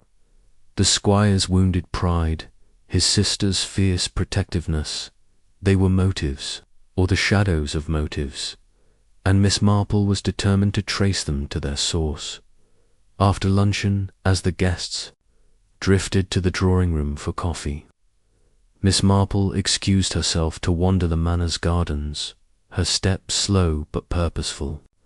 The grounds, though overgrown, were a labyrinth of paths and hedges, and she followed one that led toward the river, a 10-minute walk downhill. The path was narrow, lined with brambles, and she noted fresh footprints in the soft earth small, like a woman's, though the recent rains made them indistinct. Near a stile, she found a crushed fern, as if someone had paused there, perhaps to watch the river below. "A lonely place," she murmured, "but not so lonely as it seems." Returning to the manor, she rejoined Mrs. Clement, who was enduring, Mr. Grayson's lecture on fox hunting. As they prepared to leave, Miss Marple caught Miss Grayson's eye, offering a nod of thanks. The spinster's face was pale, her lips tight, and Miss Marple sensed a fear that went beyond village gossip. "Thank you for your hospitality," Miss Marple said, her voice warm. "It's a comfort to know the village has such steadfast guardians." Miss Grayson's smile was brittle, her reply curt, and Miss Marple filed the moment away, her mind already turning to the river, the locket, the footprints. Back at the vicarage, over tea in the parlour, Mrs. Clement pressed for details. "Well, Jane," she said, setting out the biscuits, "did the Graysons give anything away? They're a prickly pair, aren't they?" Miss Marple's needles resumed. Their rhythm, her expression thoughtful. "Prickly, yes," she said, and revealing. "The squire is a man whose pride is easily bruised, and Clara's refusal was a blow he hasn't forgotten. His sister, I think, feels every slight to him as if it were her own." Her anger at Clara was palpable, and her walk by the river that night supposedly for her nerves raises questions. Nerves, my dear, can be a dangerous thing, especially when they mask something deeper. Mrs. Clement frowned, stirring her tea. "You think Miss Grayson could have harmed Clara? She's cold, I'll grant you, but murder—" "I think," Miss Marple said, her voice low, "that Miss Grayson is a woman who loves her brother fiercely, perhaps too fiercely. Clara's independence, her rejection of the manor, threatened their world, and such threats can drive people to desperate acts. But we must also consider the squire himself. His interest in Clara was more than neighbourly, I suspect, and men in power do not always take rejection lightly." The afternoon waned, and Miss Marple sat by the vicarage window, her knitting in her lap, her thoughts weaving a pattern from the day's discoveries. The squire's motive, like the river's evidence, was a thread in a larger tapestry, one that included Eleanor's jealousy, Peter's infatuation, Mrs. Dobbs' disapproval. St. Mary's Hollow was a village of secrets, and Clara had tugged at its seams, exposing what some would kill to conceal. As the sun dipped below the horizon, casting the Y in shades of gold, Miss Marple knew she was closer to the truth, but the path ahead was fraught with shadows, and she would tread it with care. Chapter 8. The seamstresses slipped the 6th day since Clara Henshaw's death broke over St. Mary's Hollow with a restless energy, as if the village sensed that the threads of its secrets were unravelling. The River Wye, glinting under a pale morning sun, seemed to whisper of hidden truths, and Miss Jane Marple, her black lace mittens tucked into her reticule, felt the weight of those truths drawing her back to Eleanor Vance. The seamstress's guarded demeanour, her burned scraps, and the blue thread found by the river and in the vestry had woven a pattern of suspicion in Miss Marple's mind. Eleanor's cottage, with its air of order masking inner turmoil, was the next step in her quiet pursuit of justice, and she resolved to visit under the guise of checking on her mended shawl at the vicarage, over a breakfast of porridge and weak tea. Mrs. Clement listened as Miss Marple outlined her plan. "Eleanor's a prickly one, Jane," Mrs. Clement warned, stirring her porridge with a frown. "She's kept to herself since Clara's death, barely showing her face except at choir. The village is whispering about her, you know, saying she was jealous of Clara, that she might have followed her to the river. Do you think there's truth in it?" Miss Marple's eyes, bright behind her spectacles, met her friend's with a calm intensity. "There is always truth in whispers, my dear," she said, her voice soft but certain, "but it is often tangled with malice. Eleanor's jealousy is no secret, nor is her past with Tom Ridley. but jealousy alone does not make a murderer. It is the burned scarf, the thread, her quickness to explain away the fire. These are the stitches that catch my eye. I must see if they hold, or if they unravel under a gentle tug. Mrs. Clement shook her head, a smile tugging at her lips. You make it sound like mending a sock, Jane, but be careful Eleanor's not one to take kindly to questions. Miss Marple's smile was serene, her knitting needles resting in her lap. A question, rightly asked, is like a needle, my dear Small, but it finds the weak spot. I shall be as gentle as a breeze, and we shall see what Eleanor reveals. The walk to Eleanor's cottage took Miss Marple across the village green, where children played under the watchful eyes of their mothers, their laughter a stark contrast to the undercurrent of suspicion that lingered in the air. The cottage itself stood as she remembered it, its whitewashed walls framed by roses, its windows gleaming with a deceptive calm. The faint smell of smoke still clung to the garden, where the ashes of Eleanor's fire had been swept into a neat pile, half hidden by a lavender bush. Miss Marple paused, her gaze lingering on the earth, noting a fresh scuff mark near the gate, a small thing, but enough to suggest recent activity. She knocked, her tap light but firm, and the door opened, to reveal Eleanor, her dark hair pulled back, her apron dusted with threads of green and gold. Her expression, at first expectant, hardened into wariness at the sight of Miss Marple. Miss Marple, she said, her voice clipped, I wasn't expecting you so soon. The shawl's nearly done, but I've not finished the hem. Come back tomorrow, if you please. Miss Marple's smile was disarming, her demeanour that of a kindly aunt. Oh, I'm in no hurry, Miss Vance, she said, stepping forward just enough to make retreat awkward. I was passing by and thought I'd see how you're getting on. The village is so unsettled, and I find a chat over a cup of tea does wonders. May I come in? Eleanor hesitated, her fingers tightening on the doorframe, but the weight of politeness won out. Very well, she said, stepping aside. But I've work to do, so it'll be quick. The parlour was as orderly as before, its shelves lined with fabric and spools, the sewing machine humming faintly from a recent task. A half-finished blouse hung on a mannequin, its pins glinting in the sunlight that streamed through the window. Miss Marple settled into a chair, her knitting bag at her feet, and produced a small skein of wool as if to occupy her hands. Such a charming room, she said, her voice warm. You've a gift for making things beautiful, Miss Vance. It must be a comfort in times like these. Eleanor, fetching the shawl from a work table, gave a tight nod. It keeps me busy, she said, her tone guarded. The village has enough to talk about without my adding to it. She spread the shawl on the table, its frayed edges now neatly mended, and began folding it with brisk precision.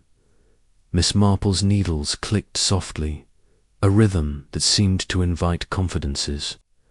The village does love its talk, she agreed, her eyes on Eleanor's hands. Clara's death has set tongues wagging, hasn't it? Such a pity, a young life cut short. I found her locket by the river, you know, a lovely thing, with a photograph of her and Tom Ridley. It was broken though, as if torn off in a moment of passion. Eleanor's hands stilled, her knuckles whitening as she gripped the shawl. A locket, she said, her voice low.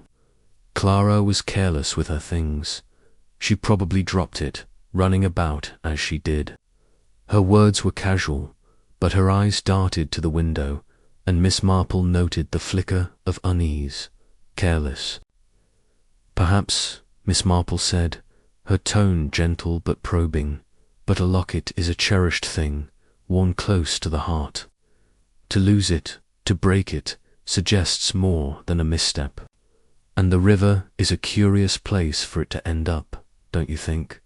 So close to where she died. Eleanor's lips thinned, and she turned to the sewing machine, adjusting a spool with unnecessary care. I wouldn't know, she said. I wasn't there. I told you, I saw Clara at choir, and that was that. She left early, and I stayed till the end. Miss Marple nodded, her expression one of mild curiosity.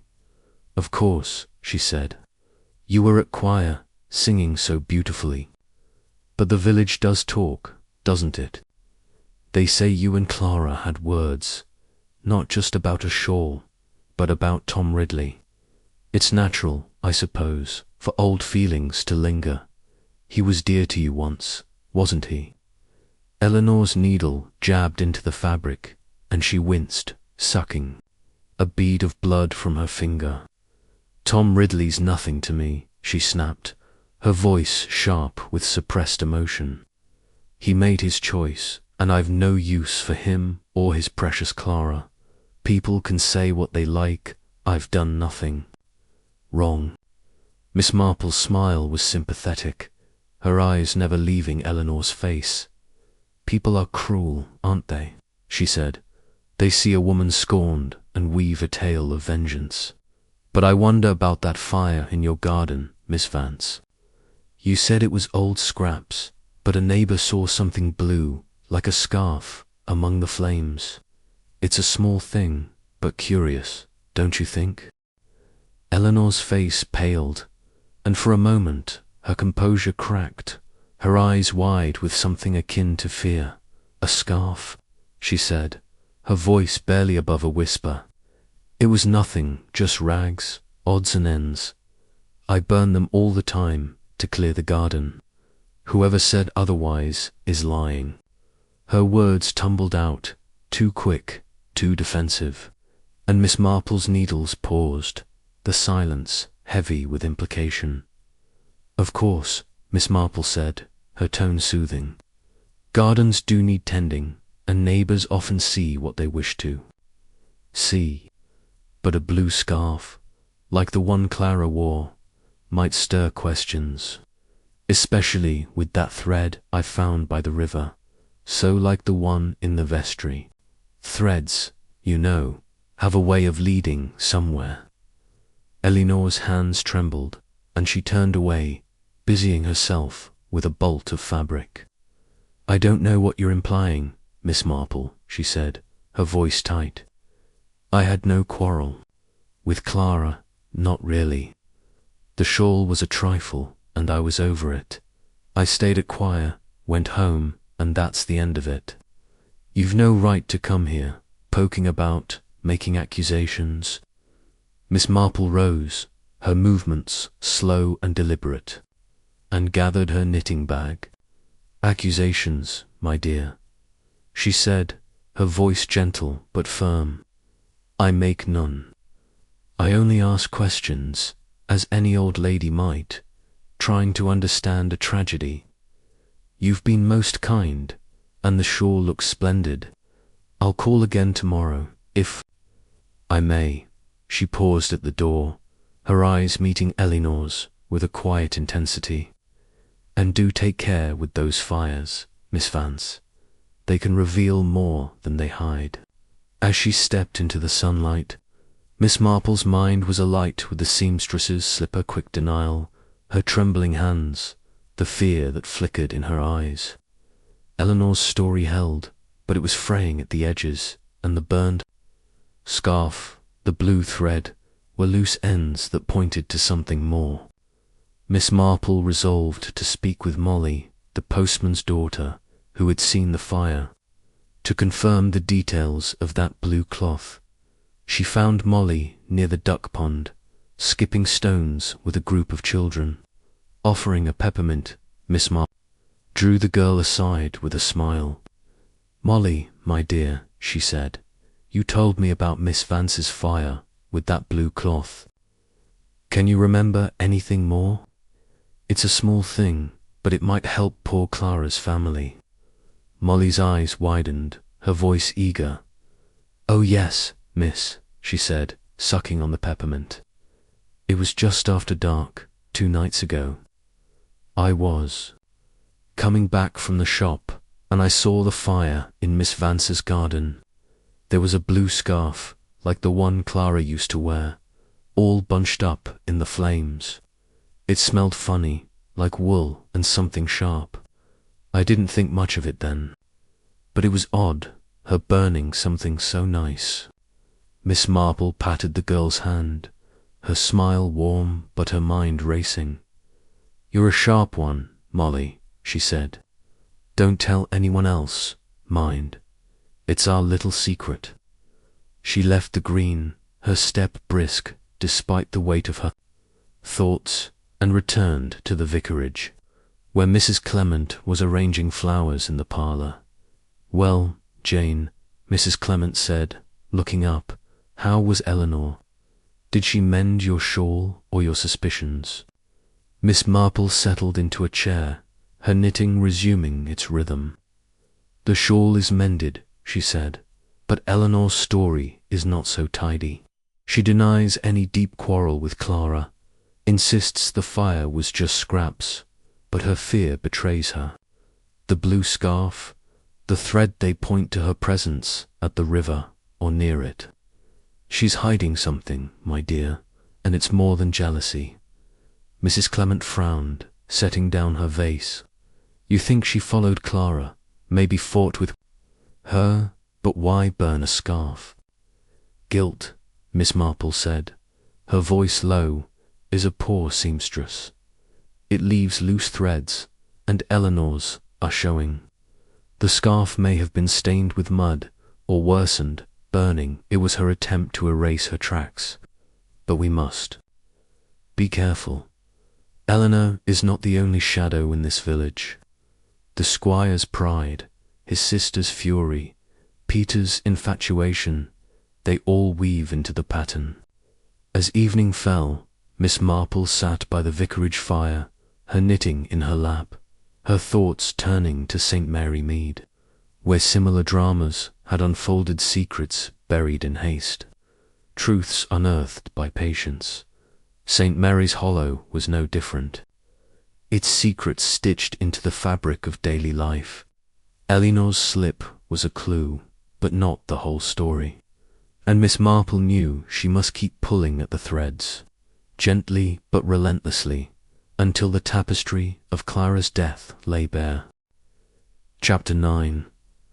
The Coyer boy's confession, the 7th day since Clara Henshaw's death, cast a sombre light over St. Mary's Hollow. The village cloaked in a mist that seemed to mirror its collective unease. The River Wye, its surface rippling with secrets, flowed on, indifferent to the turmoil it had sparked. Miss Jane Marple, her shawl pinned neatly and her knitting bag at her side, felt the weight of the case pressing closer. Each clue: Eleanor's burned scarf, the broken locket, the squire's wounded prider, thread in a tapestry that was beginning to take shape. Yet the pattern remained elusive, and she knew that the truth often lay in the smallest voices, those overlooked by the village's clamour. Young Peter, the butcher's son, whose nervous demeanour at choir practice had caught her eye, was her next focus. His evident affection for Clara, coupled with his reticence, suggested a story untold, and Miss Marple resolved to draw it out with her characteristic blend of gentleness and guile. At the vicarage, over a breakfast of scones and marmalade, Mrs. Clement listened as Miss Marple shared her thoughts. "Peter's a shy lad, Jane," Mrs. Clement said, spreading marmalade with care. "He's barely 18, all blushes and stammers, especially around girls like Clara. Mrs. Dobbs," said he, "followed her about like a lost lamb, but I can't see him harming anyone. Do you think he knows something?" Miss Marple's eyes, bright behind her spectacles, gleamed with quiet certainty. "I think, my dear," she said, sipping her tea, that Peter is a boy caught between admiration and fear. His heart was Clara's, whether she knew it or not, and such devotion can lead to reckless acts or to silence when fear takes hold. He saw something that night, I'm sure of it, and I mean to find out what. Double quotes. Mrs. Clement raised an eyebrow, her smile wry. You've a way of making the meekest souls spill their secrets, Jane, but how will you get him to talk? He's skittish as a colt, and his father keeps him busy at the shop. Miss Marple's needles clicked softly, a rhythm that seemed to steady her thoughts. A kind word and a listening ear work wonders, my dear, she said. Peter is burdened, and burdens grow lighter when shared. I shall call at the vicarage this evening, and perhaps he'll find his way there. Boys like Peter often seek solace where they feel safe. As it happened, Peter needed no coaxing. That afternoon, as Miss Marple sat in the vicarage parlour, knitting by the window, a tentative knock sounded at the door. Mrs. Clement, answering it, found Peter standing on the step, his cap twisted in his hands, his freckled face pale with anxiety. I need to speak to Miss Marple, ma'am, he stammered, his eyes darting nervously. If she's not too busy, that is. Mrs. Clement, sensing the boy's distress, ushered him in with a warm smile. Come in, Peter, she said. Miss Marple's right here, and I'll fetch some tea. You look as if you could use a cup. Peter shuffled into the parlour, his boots scuffing the rug, and stood awkwardly before Miss Marple, who looked up from her knitting with a welcoming nod. Peter, my dear boy, she said, her voice gentle as a summer breeze, how kind of you to visit. Sit down, do. You seem troubled, and I find a troubles shared are troubles halved. Peter sank into a chair, his cap still clutched like a lifeline. His eyes, wide and earnest, met hers for a moment before dropping to the floor. I didn't know who else to tell, miss, he said, his voice barely above a whisper. It's about Clara. I can't keep it in no more. I didn't hurt her, I swear, but I saw something, and it's eating me up. Miss Marple's needles paused, her expression one of quiet encouragement. I believe you, Peter, she said, her tone soothing. You're a good lad, and I know you'd never harm anyone. Tell me what you saw in your own time. It's a heavy thing, carrying a secret, but you're safe here. Peter swallowed, his hands trembling as he began. It was that night, Miss. After choir practice, Clara was different, all quiet-like, not her usual self. She sang fine, but her eyes kept wandering, like she was waiting for something.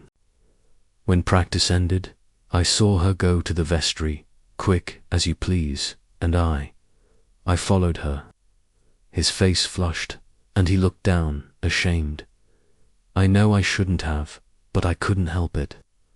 She was so pretty, miss, and she was always kind to me, teasing me about my singing, making me laugh.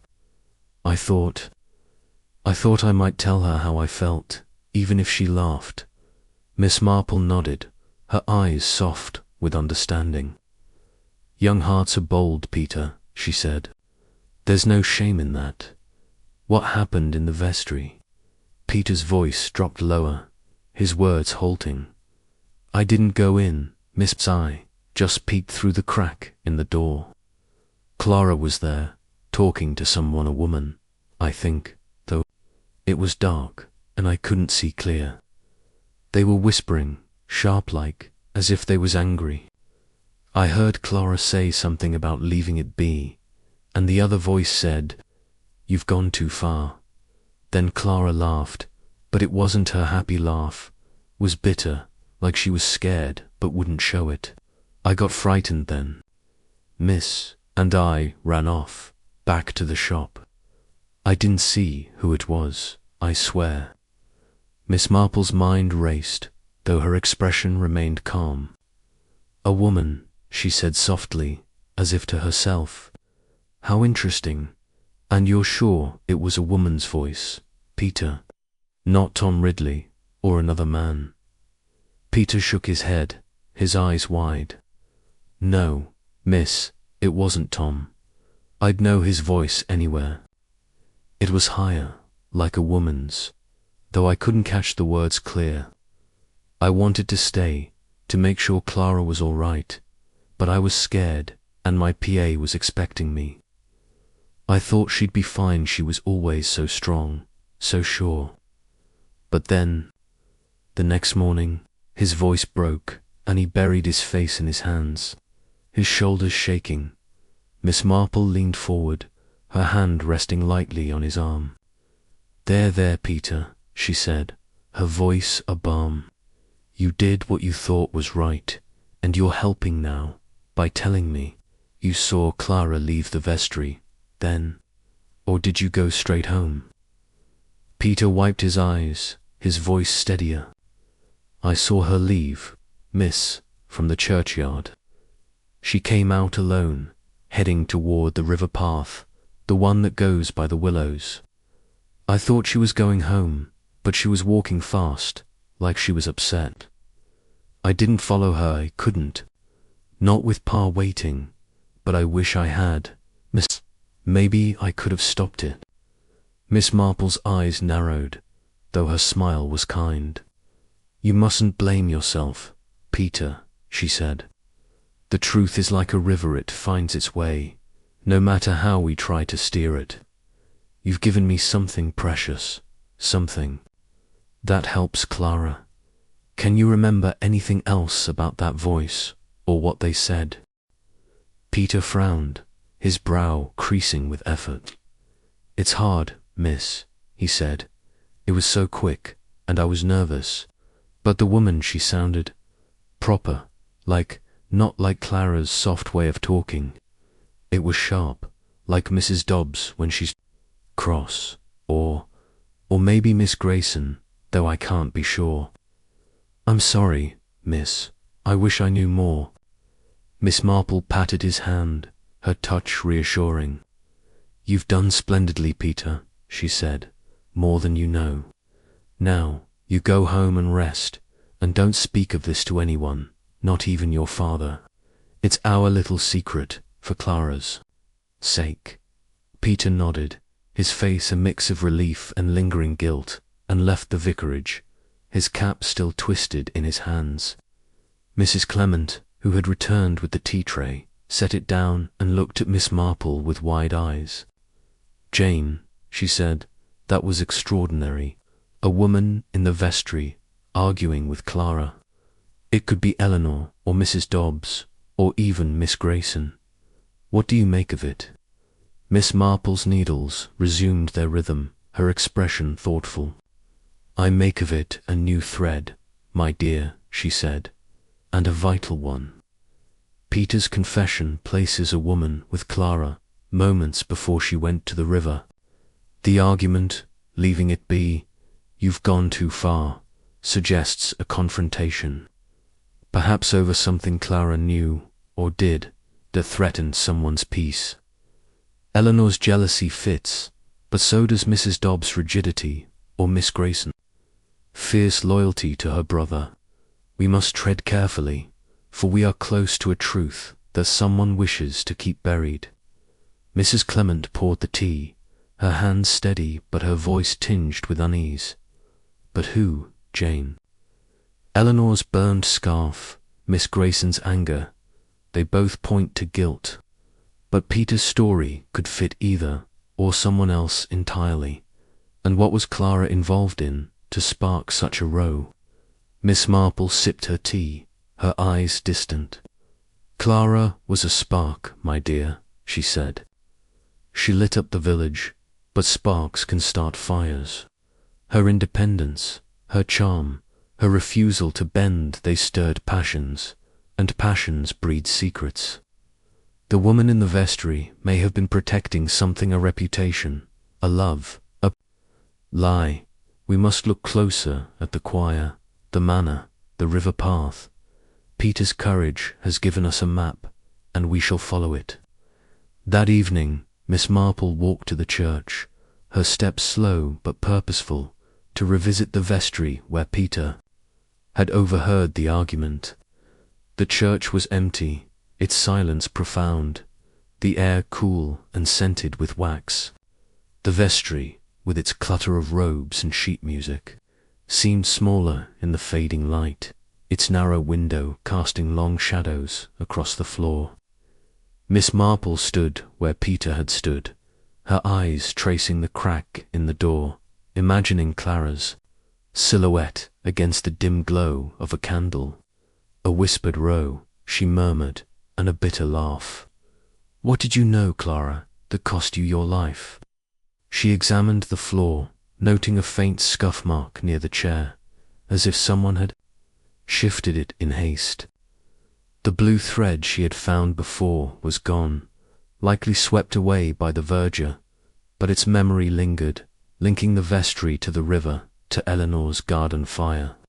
Miss Marple's mind turned to Miss Grayson, whose proper tones matched Peter's description, and to Mrs. Dobbs, whose sharp voice could cut like a blade. Both had reasons to resent Clara, but resentment alone was not enough. She needed Mara, trace, a slip, a moment of unguarded truth. Back at the vicarage, as the village settled into twilight, Miss Marple sat by the fire, her knitting in her lap, her thoughts weaving a pattern from Peter's words. The Choir boy's confession was a turning point, narrowing the field of suspects to a woman with a motive strong enough to confront Clara in the vestry. Eleanor's jealousy, Miss Grayson's protectiveness, Mrs. Dobbs' disapproval, each was a possibility, but Miss Marple knew that the truth lay in the details, the small inconsistencies that betrayed a guilty heart. As the fire crackled, she recalled St. Mary Mead, where similar dramas had unfolded, and knew that St. Mary's Hollow would yield its secrets if she listened with care and patience. Chapter 10. The Locket Story. The 8th day since Clara Henshaw's death dawned over St. Mary's Hollow with a brittle clarity, the morning sun slicing through the mist to cast sharp shadows across the village. The River Wye, its waters, glinting like polished glass, seemed to hold its secrets close, but Miss Jane Marple, with her unerring instinct for truth, sensed that the tide was turning. The locket found among the reeds, Peter's confession of a whispered argument in the vestry, and Eleanor Vance's faltering denials had woven a tapestry of suspicion, each thread pointing to a moment of violence by the river. Yet the pattern remained incomplete, and Miss Marple knew that Eleanor, with her burned scarf and guarded eyes, held a key to the mystery. Armed with the locket's mute testimony and Peter's account, she resolved to confront the seamstress, not with accusation, but with the gentle persistence that had unravelled many a secret in St. Mary Mead at the vicarage over a breakfast of toast and weak tea. Miss Marple shared her plan with Mrs. Clement, whose kind face creased with concern. "You're going back to Eleanor, Jane," Mrs. Clement said, buttering her toast with a distracted air. "She was rattled enough last time with your talk of the scarf and the fire. Do you think she'd admit to anything? The village is convinced. She's guilty. You know jealousy over Tom Ridley, they say, pushed her to it." Miss Marple's needles clicked softly, a steady counterpoint to her thoughts. "The village is quick to judge, my dear," she said, her voice mild but firm. "Jealousy is a powerful force, but it is not the whole story. Eleanor's fear, her haste to burn that scarf, the blue thread by the river, they suggest a moment of panic, but whether it was murder or something less, I cannot yet say. The locket, though, is a challenge she cannot ignore. It speaks of Clara's heart, and Eleanor's reaction will tell us much. Mrs. Clement frowned, setting down her knife. Be careful, Jane. Eleanor's not one to take kindly to being cornered. And if she did follow Clara to the river, she might be dangerous. Miss Marple's smile was serene, her eyes bright with quiet resolve. Danger, my dear, is often a matter of perspective. A cornered soul is more likely to confess than to strike, if the corner is built with care. I shall go with Constable Hargreaves to keep things proper, and we shall see what Eleanor's heart reveals. After breakfast, Miss Marple sought out Hargreaves at the police cottage, where he was sorting through a stack of reports with a look of weary resignation. The constable, his broad face etched with the strain of the village's demands, rose at her approach, his respect for her tempered by skepticism. Miss Marple, he said, pushing aside his papers, what brings you now? I've got half the village clamouring for Tom Ridley's arrest, and the other half swearing it's Eleanor Vance. That locket you found, it's stirred things up, but it's not proof of anything. Miss Marple's nod was gracious, her clasped before her. Proof is a heavy word, Constable, she said, her voice gentle but pointed. But the locket is more than a trinket. Its chain was broken, as if torn in a struggle, and young Peter, the butcher's boy, saw Clara arguing with a woman in the vestry that night. I believe Eleanor Vance knows more than she's told, and I'd like to ask her about the locket and the scarf she burned. Will you come with me to make it official? Hargreaves' eyes narrowed, but he could not dismiss her logic. Peter's story, he said, scratching his chin. He's a nervous lad, but I'll grant he's honest. And Eleanor's been shifty, I'll give you that. All right, Miss Marple, I'll come. But don't expect miracles, she's a stubborn one. They set out for Eleanor's cottage, the village waking around them with the clatter of carts and the chatter of early risers. The cottage stood as before, its roses a bright facade against the tension within. Miss Marple knocked, her tap light but insistent, and Eleanor opened the door, her dark eyes flashing with irritation that turned to alarm at the sight of Hargreaves. Constable, she said, her voice tight, Miss Marple, what's this about? I've told you all I know. Hargreaves cleared his throat, his bulk filling the doorway. Just a few questions, Miss Vance, he said, his tone gruff, but not unkind. Miss Marple's found something that needs clearing up. Can we come in? Eleanor's hands clenched, but she stepped aside, her movements stiff. The parlour was unchanged, its order a stark contrast to the seamstress's agitation. The mended shawl lay folded on the table, a silent reminder of Miss Marple's last visit. Miss Marple settled into a chair, her knitting bag at her feet, while Hargreaves stood by the door, his notebook at the ready. Eleanor remained standing, her arms crossed, her face a mask of defiance. Miss Marple's voice, when she spoke, was soft, almost conversational. Miss Vance, she said, you've been most kind with my shawl, and I hate to trouble you again. But we found something by the river, a locket, Clara's locket, with a photograph of her and Tom Ridley. Its chain was broken, as if torn off in a moment of anger. You knew Clara well, didn't you? Can you think how such a thing might have happened? Eleanor's eyes widened, a flicker of fear breaking through her composure. A locket, she said, her voice strained.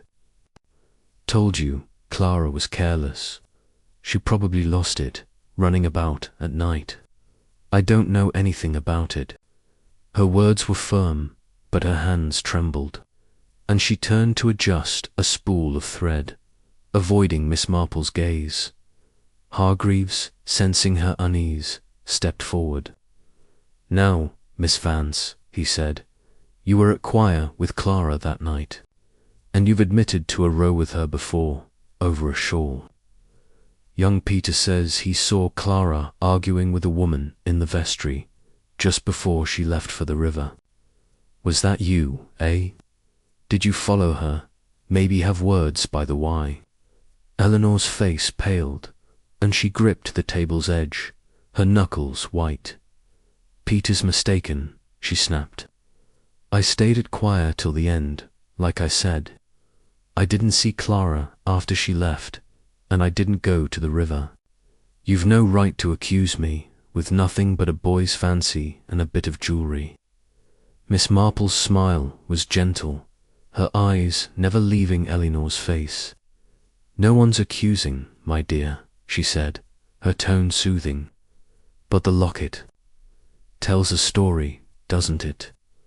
Clara wore it always, a token of her love for Tom. To lose it, to break it, suggests a struggle or a moment of passion. And then there's the scarf, the blue one you burned in your garden. A neighbor saw it, you know, among the flames. Why burn a scarf, Miss Vance, unless it held something you feared? Eleanor's breath caught, and for a moment her defiance crumbled, her eyes darting to the window as if seeking escape. I burned rags, she said, her voice rising. Old scraps, nothing more. I told you, I clear my garden that way. Whoever saw a scarf is lying or mistaken. I had no reason to hurt Clara. She took Tom from me, yes, but I was done with him. I didn't care what she did. Hargreaves scribbled in his notebook, his skepticism plain. That's a fine tale, Miss Vance, he said, but it don't add up. You quarrelled with Clara. You burned something that looked like her scarf. And now we've got a locket torn off her neck. If you were at the river that night, best say so now, before we find more. Eleanor's composure broke, and she sank into a chair, her hands covering her face. I was there, she whispered, her voice barely audible. God help me, I was at the river, but I didn't kill her, I swear it. Her words, raw and desperate, hung in the air, and Miss Marple leaned forward, her expression one of quiet compassion. Tell us, Eleanor, she said, her voice a lifeline. The truth is a heavy burden, but it lightens when shared. What happened that night? Eleanor's shoulders shook, and she drew a ragged breath, her eyes fixed on the floor. It was after choir, she said, her voice low. Clara left early, and I followed her. I was angry, miss, angrier than I've ever been. She had Tom, she had everything, and she didn't even care. I caught up with her by the river, near the willows, and we argued.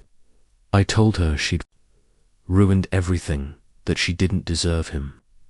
She laughed, but it was cruel, like she was mocking me. I grabbed her locket, I don't know why, just to hurt her, to take something she loved. It broke, and she pushed me away, threw it into the reeds. I shouted at her, called her names, but she just walked off, toward the path. I left her there, miss, alive, I swear. I went home, and I never saw her again. Hargreaves' pen scratched furiously, his eyes narrowing. You expect us to believe that, he said. You fought with her, tore off her locket, and then just walked away. What about the scarf? Why burn it, if you'd done nothing wrong? Eleanor's voice trembled, but she met his gaze, her face pale but resolute. The scarf was mine, she said. It got muddy in the scuffle, torn on a branch. I panicked, thought it might look bad, so I burned it. But I didn't touch Clara, not after she pushed me. She was alive when I left her, walking toward the manor path. I swear it on my life. Miss Marple's needles would have clicked, had they been in her hands, but her mind was alight with Eleanor's story. The manor path, she said softly, as if to herself. How curious. And you're certain she was alone when you left her, Eleanor? No one else was nearby. Eleanor nodded, her eyes brimming with tears. No one, miss. It was dark, and the river was quiet. I was so ashamed, I ran home and locked the door. I didn't know she'd die, I swear. I just wanted her to feel what I felt, just for a moment. Hargreaves grunted, unconvinced, but Miss Marple's expression was one of quiet reflection. Thank you, Eleanor, she said, her voice kind. You've been brave to tell us this. We'll need to verify your story, of course, but the truth has a way of shining through. Constable, perhaps we should let Miss Vance rest now. She's given us much to consider. Hargreaves, though sceptical, nodded, and they left the cottage, Eleanor's sobs echoing behind them. As they walked back to the village, the constable shook his head. She's a good liar, I'll give her that, he said. But her story's thin. A fight by the river, a broken locket, and she just walks away. I'm not buying it, Miss Marple. Marple's step was steady, her reticule clasped before her. Eleanor is frightened. Constable, she said, and fear makes truth sound like a lie. Her story fits the locket, the mud, the burned scarf. But it also opens a new path, Clara. Alive, walking toward the manor. Someone else was there that night, someone who met her after Eleanor left. We must look to the manor, and to those whose paths crossed Clara's. Back at the vicarage, over tea in the parlour, Mrs. Clement listened with wide eyes as Miss Marple recounted the confrontation. Eleanor at the river, she said, setting down her cup. It's damning, Jane, but you believe her, don't you, that she left Clara alive? I believe, Miss Marple said, her voice low, that Eleanor's guilt is real, but it is the guilt of anger, not murder. Her story aligns with Peter's, a woman arguing with Clara, a moment of passion. But Clara's death came later, by another hand. The manor path leads us to the Graysons, and to questions we have not yet asked. The locket's story is not finished, my dear, and we must follow where it leads. That afternoon, Miss Marple sat by the vicarage window, her knitting in her lap, her thoughts turning to the manor, to Miss Grayson's sharp tongue and the squire's wounded pride. Eleanor's confession had narrowed the field, but the truth remained elusive, hidden in the shadows of the river's edge. As the sun dipped below the willows, casting the Y in shades of amber, Miss Marple knew that the locket's story was a turning point, and she would not rest until its final chapter was written. Chapter 11. The Sister's Burden. The 9th day since Clara Henshaw's tragic end brought a muted dawn to St. Mary's Hollow. The village shrouded in a fog that clung to the River Wye like a mourner's veil. The air was heavy with the scent of damp earth, and the village, though stirring with its daily rhythms, seemed to hold its breath, sensing that the truth about Clara's death was close to breaking free. Miss Jane Marple, her shawl pinned neatly and her knitting bag at her side, felt the weight of the case pressing ever closer. Eleanor Vance's tearful confession, her admission of a riverside quarrel, and the broken locket had shifted the focus from the seamstress to the manor path, where Clara had last been seen alive. The Graysons, with their sharp disapproval of Clara and their proximity to the river, loomed large in Miss Marple's thoughts, particularly Miss Grayson, whose fierce loyalty to her brother and nervous demeanour suggested a burden far heavier than village gossip. At the vicarage, over a breakfast of poached eggs and toast, Miss Marple shared her reflections with Mrs. Clement, whose kind eyes widened with each revelation. Eleanor at the river, Jane, Mrs. Clement said, pouring tea with a slightly unsteady hand. It's a wonder she admitted anything, but you believe her, don't you? That she left Clara alive, walking toward the manor. Miss Marple's needles clicked softly, a steady rhythm that belied the intensity of her thoughts. I do, my dear, she said, her voice gentle but resolute. Eleanor's guilt is real, but it is the guilt of a moment's rage, not murder. Her story fits the locket's broken chain, the burned scarf, and young Peter's account of a woman's voice in the vestry. But Clara's death came after, by another hand, and the manor path points us to the Graysons. Miss Grayson, in particular, has a sharpness about her, a protectiveness that borders on desperation. I must see her again, too. Test the weight of her burden. Mrs. Clement frowned, stirring her tea. Miss Grayson's a cold fish, Jane, but murder. She's all propriety and duty, wrapped up in her brother's shadow. Could she really have pushed Clara into the river? Miss Marple's eyes gleamed, though her smile was serene. Propriety, my dear, is often a mask for passion, and duty can drive a soul to dark places. Miss Grayson's anger at Clara was not just disapproval, it was personal, as if Clara threatened the very order of her world. Her walk by the river that night, supposedly for her nerves, is too convenient. I shall call at the manor today, with a pretext as soft as silk, and we shall see what her eyes betray. Mrs. Clement shook her head, a wry smile tugging at her lips. You've a way of making the lion's den sound like a tea party, Jane. But be careful. Miss Grayson's not one to suffer fools, and she'll see through any flattery. Miss Marple's nod was gracious, her knitting resuming its rhythm. A lion's den is only dangerous if you forget the lion's nature, my dear.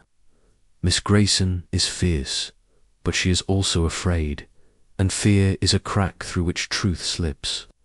I shall tread lightly, and we shall see what emerges. After breakfast, Miss Marple prepared for her visit, choosing a pretext that would disarm the manor's defences. She decided to inquire about a charitable donation for the church fete, a cause Miss Grayson, as a pillar of village propriety, could hardly refuse. Mrs. Clement, invited to join, declined, citing parish duties, but promised to have tea ready upon Miss Marple's return.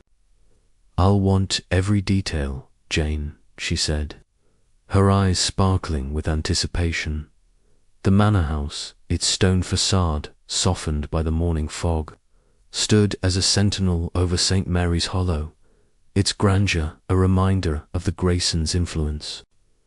Miss Marple, her step steady despite the uneven gravel drive, was admitted by the same starched housemaid who led her to the drawing-room. The room was a study in faded opulence velvet drapes, a marble fireplace, portraits of stern ancestors, gazing down with disapproval. Miss Grayson, seated by a window overlooking the gardens, was stitching a sampler, her movements precise but tense. Mr. Grayson was absent, attending to estate matters, the housemaid said, and Miss Marple was privately relieved Miss Grayson alone would be easier to probe. Miss Marple, Miss Grayson said, her voice cool as she set aside her needlework. An unexpected visit. I trust it's not about that wretched Henshaw girl again. The village has had quite enough of her. Her grey eyes, sharp as a hawk's, fixed on Miss Marple, but there was a flicker of unease in them, a crack in her armour. Miss Marple's smile was warm, her demeanour that of a harmless spinster. Oh, I shan't trouble you with village gossip. Miss Grayson, she said, settling into a chair. I've come about the church, fete, small matter. But Mrs. Clement thought you might be kind enough to contribute, perhaps a basket or some preserves. Your generosity is so well known, you see. Miss Grayson's lips twitched, mollified by the flattery, though her guard remained. "The fate," she said, her tone clipped.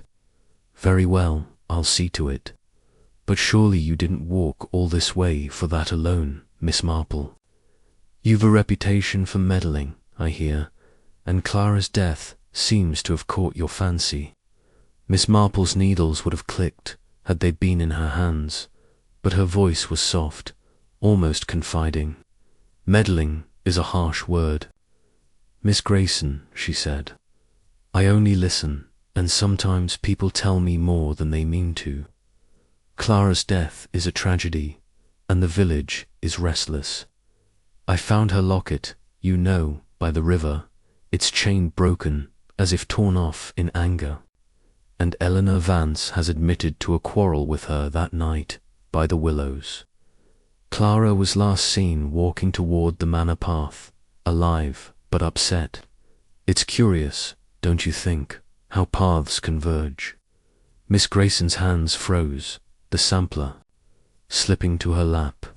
Her face, already pale, drained of what little colour remained, and her eyes darted to the window, as if seeking escape. "Eleanor Vance," she said, her voice barely above a whisper. "That jealous creature. If she fought with Clara, it's no surprise. The girl was a magnet for trouble, always stirring up passions she couldn't control." Miss Marple leaned forward slightly, her gaze steady but kind. "Passions, yes," she said. "Clara had a way of stirring them, didn't she? Your brother, I understand, took an interest in her, offering her work here. Her refusal must have stung, for both of you. You spoke so strongly against her at the tea party, Miss Grayson, as if she threatened more than village decorum." Miss Grayson's lips tightened, and she gripped the arms of her chair, her knuckles white. "My brother's interest was charitable," she snapped. "He saw a girl in need of guidance, nothing more. Her refusal was an insult, yes, but we bore it. I told you, she was reckless, flaunting herself, leading men astray. If Eleanor pushed her into the river, it's no more than she deserved." Miss Marple's voice remained gentle, but her words were precise, like a needle finding its mark. "Eleanor says she left Clara alive," she said, walking toward the manor path. "And young Peter, the butcher's boy, overheard Clara arguing with a woman in the vestry, someone proper, with a sharp voice. You were by the river that night, Miss Grayson, for your nerves, you said. It's a lonely path, but not so lonely as to be empty, is it?" The room seemed to shrink, the air thick with tension. Miss Grayson's breath came in short, sharp gasps, and her eyes, wide with fear, locked onto Miss Marple's. "You dare," she whispered, her voice trembling. "You dare suggest I had anything to do with that girl's death? I walked by the river, yes, to clear my head. The village was insufferable, with its gossip and my brother's foolishness. I saw no one, certainly not Clara." Miss Marple's expression was one of quiet compassion, her voice a lifeline. "I suggest nothing, Miss Grayson," she said. "I only ask, as an old lady might, trying to understand a tragedy. But Clara's death has left a shadow, and shadows fall on those closest to the light. Your brother's interest in her, your anger, it must have been a burden to see her defy you both. If you saw her that night, if words were exchanged, it would be better to say so now, before the truth finds its own way out." Miss Grayson's composure shattered, and she rose, her hands clutching the sampler as if it might anchor her. "You don't understand," she said, her voice breaking. "Clara was a poison, a threat to everything my brother's name, our place in the village, the order of things. He was besotted, offering her work, fawning over her, and she laughed at him, mocked us. I couldn't bear it. That night, I walked. To the river, yes, and I saw her coming from the willows, her face flushed, her eyes wild. I confronted her, told her to leave my brother alone, to stop her games. She laughed again, that cruel, careless laugh, and I pushed her. The words hung in the air, raw and jagged, and Miss Grayson sank back into her chair, her face ashen. I didn't mean to kill her, she whispered, tears streaming down her cheeks. I pushed her toward the river, thinking she'd stumble. Learn her place. She fell, hit the bank, and went into the water. I thought she'd swim, she was so strong, always diving into the Y. But she struggled, and then she sank, and I froze. I ran back to the manor, told no one. I thought it was an accident, that no one would know. Miss Marple's eyes were kind but unflinching, her voice steady. Intent, Miss Grayson, she said, does not absolve consequence. You pushed Clara, and she drowned. Why did you not call for help, or tell the truth? Miss Grayson's sobs grew louder, her hands twisting the sampler. I was afraid, she said. Afraid for my brother, for our name, for everything we've built. Clara was nothing, a nobody, a troublemaker. I thought the village would forget her, that it would pass. But you saw it all, didn't you? You knew. Miss Marple shook her head, her expression one of quiet sorrow. I saw only what was there, Miss Grayson, she said. A girl's life cut short, and a village full of secrets. You carried a heavy burden, but it is lighter now, for being shared. We must tell Constable Hargreaves, you know. The truth cannot be buried. Miss Grayson nodded, her face crumpled with grief, and Miss Marple rose, her steps slow but resolute. She left the manor, the fog parting before her, and made her way to the police cottage, where Hargreaves listened to her account with growing astonishment. Miss Grayson, he said, shaking his head, I'd never have thought it. A push, you say, and she thought Clara would swim. It's murder, Miss Marple, plain as day. Miss Marple's nod was grave, her reticule clasped before her. Murder, perhaps, or a reckless act born of fear, she said. But it is for the law to decide, Constable. Miss Grayson is broken, and she will not run. Take her gently, if you can. Hargreaves, with 2 officers, went to the manor, and Miss Marple returned to the vicarage, where Mrs. Clement awaited with tea and questions. Jane, Mrs. Clement said, her voice hushed, Miss Grayson. It's unthinkable. How did you know? Miss Marple settled into a chair, her knitting resuming its rhythm. I knew only what I saw, my dear, she said. Miss Grayson, anger, her fear, her walk by the river, they were threads in a pattern, and Eleanor's confession pointed the way. Clara's defiance threatened the Graysons' world, and Miss Grayson, in a moment of rage, acted to protect it. Her burden was her silence, and it broke her in the end. Mrs. Clement poured the tea, her hands steady now, and the squire, he'll be devastated, won't he? Miss Marple's eyes were distant, her voice low. Devastated, yes, but perhaps relieved to be free of a secret he may have suspected.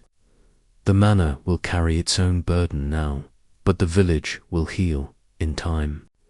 As evening fell, Miss Marple sat by the vicarage fire, her knitting in her lap, her thoughts turning to St. Mary Mead, where similar tragedies had unfolded passions masked as duty, truths unearthed by patience. St. Mary's Hollow was no different. Its secrets laid bare by a single push, a single moment of weakness. The sisters' burden had been lifted, but at a cost, and Miss Marple knew that the river, silent now, had spoken its final word. Chapter 12. The river's truth on the 10th day since Clara Henshaw's lifeless form was pulled from the River Wye. St. Mary's Hollow awoke to a village transformed, its air cleansed by the revelation of truth, yet tinged with the sombre weight of justice. The fog that had cloaked the village for days had lifted, and the sun, bold and unyielding, cast long rays across the cobblestone lanes, as if to illuminate the path forward. Miss Jane Marple, her shawl neatly draped and her knitting bag packed for her return to London, stood in the vicarage parlour, her heart both heavy and light with the resolution of a tragedy that had gripped the village. Miss Grayson's confession, her reckless push that sent Clara to her death, had unravelled the final knot in a mystery woven from jealousy, pride, and fear. Yet the village needed closure, a moment to face the truth collectively, and Miss Marple, with her quiet authority, had arranged for a gathering in the village hall to lay bare the events that led to Clara's end at breakfast. Mrs. Clement, her kind face etched with a mixture of relief and sorrow, poured tea with a steady hand, her eyes fixed on her friend. "Jane," she said, setting down the pot, "you've done what no one else could." Miss Grayson, of all people, "I still can't quite believe it. The village is reeling, but they're grateful, even if they don't know how to say it." "Ah? You sure about this meeting at the hall? It'll be a painful thing, stirring it all up again." Miss Marple's needles, now stilled in her bag, would have clicked in agreement, but her voice was calm, her eyes bright with purpose. "Painful, yes, my dear," she said, sipping her tea, "but necessary. A village is like a wounded festers if left untended. The truth about Clara must be spoken plainly, so that St. Mary's Hollow can heal. They've blamed Tom Ridley, Eleanor Vance, even Clara herself, but now they must face Miss Grayson's act and their own part in the whispers that fed it. I shall be brief, and then I'll leave them to their mending." Mrs. Clement nodded, a wry smile tugging at her lips. "You make it sound so simple, Jane, but you've a gift for cutting through the tangle. Will Hargreaves be there? He's still grumbling about how you saw it before he did." Miss Marple's smile was serene, her gaze distant. "Constable Hargreaves is a good man, my dear, and he'll be there to keep things proper. He's learned, I think, that truth is not always found in notebooks, but in the spaces between words. Let us go to the hall and finish what Clara's death began." The village hall, its oak beams polished to a warm glow, was filled to bursting by mid-morning. The benches crammed with villagers whose faces bore a mix of curiosity, dread, and quiet anticipation. The air was thick with the scent of damp wool and wood smoke, the windows fogged from the press of bodies at the front. On the same platform where Tom Ridley had faced accusation, stood Miss Marple, her slight figure commanding a hush that no constable's gavel could have achieved. Beside her was Hargreaves, his broad frame stiff with duty, his notebook tucked away as if acknowledging her lead. Mrs. Clement sat in the front row, her hands clasped, her eyes fixed on her friend with unwavering trust. Miss Marple's voice, when she spoke, was clear and steady, carrying to the back of the hall with the ease of one accustomed to being heard. "Good people of St. Mary's Hollow," she began, her hands folded before her, "you have suffered a great loss in Clara Henshaw, a young woman whose spirit lit your village, even if it sometimes burned too brightly for comfort. Her death, found in the river's embrace, has stirred your hearts and your suspicions, and I am here, at your kind invitation, to lay those suspicions to rest. I am an old woman, with no authority save what truth lends me, but I have listened, and the river has spoken." A murmur rippled through the crowd, quickly stilled by her raised hand. Clara was found drowned, she continued, and many thought it an accident, a slip in the dark. But her locket, torn from her neck and cast among the reeds, told a different story, one of anger, of a moment's violence. Tom Ridley, her lover, was the first to face your blame, for love is an easy motive. Yet his alibi, though frail, held true, and his heart, broken by loss, bore no stain of guilt. Tom, seated near the front, his face pale but resolute, bowed. His head, his hands clenched as if to hold back tears. The crowd shifted, some glancing at him with newfound sympathy, others with lingering doubt. Miss Marple's gaze swept over them, her eyes kind but unflinching. Eleanor Vance, she said, was the next to bear suspicion, her jealousy of Clara no secret. She admitted to a quarrel by the river, a moment of rage where she tore the locket from Clara's neck, casting it into the reeds. But Eleanor left Clara alive, walking toward the manor path, her heart heavy but her hands clean of murder. Eleanor, standing at the back, her dark eyes fixed on the floor, flinched at her name, but she did not protest, her silence a testament to her confessions. Truth, the villagers whispered, their glances darting to her, but Miss Marple's voice drew them back. Clara's path led her toward the manor, she said, and there, by the river's edge, she met another Miss Grayson, whose anger at Clara ran deeper than we knew. Clara's independence, her rejection of the squire's offer, her charm, that drew his eyes, these were threats to Miss Grayson's world, a world built on her brother's pride and her own fierce duty. A gasp rose from the crowd, sharp and collective, as Miss Grayson's name struck like a stone.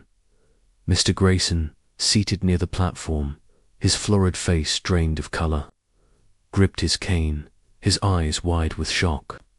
Miss Marple's tone softened, her words carrying a weight of sorrow. Miss Grayson, in a moment of rage, confronted Clara by the river, demanding she cease her influence over the squire.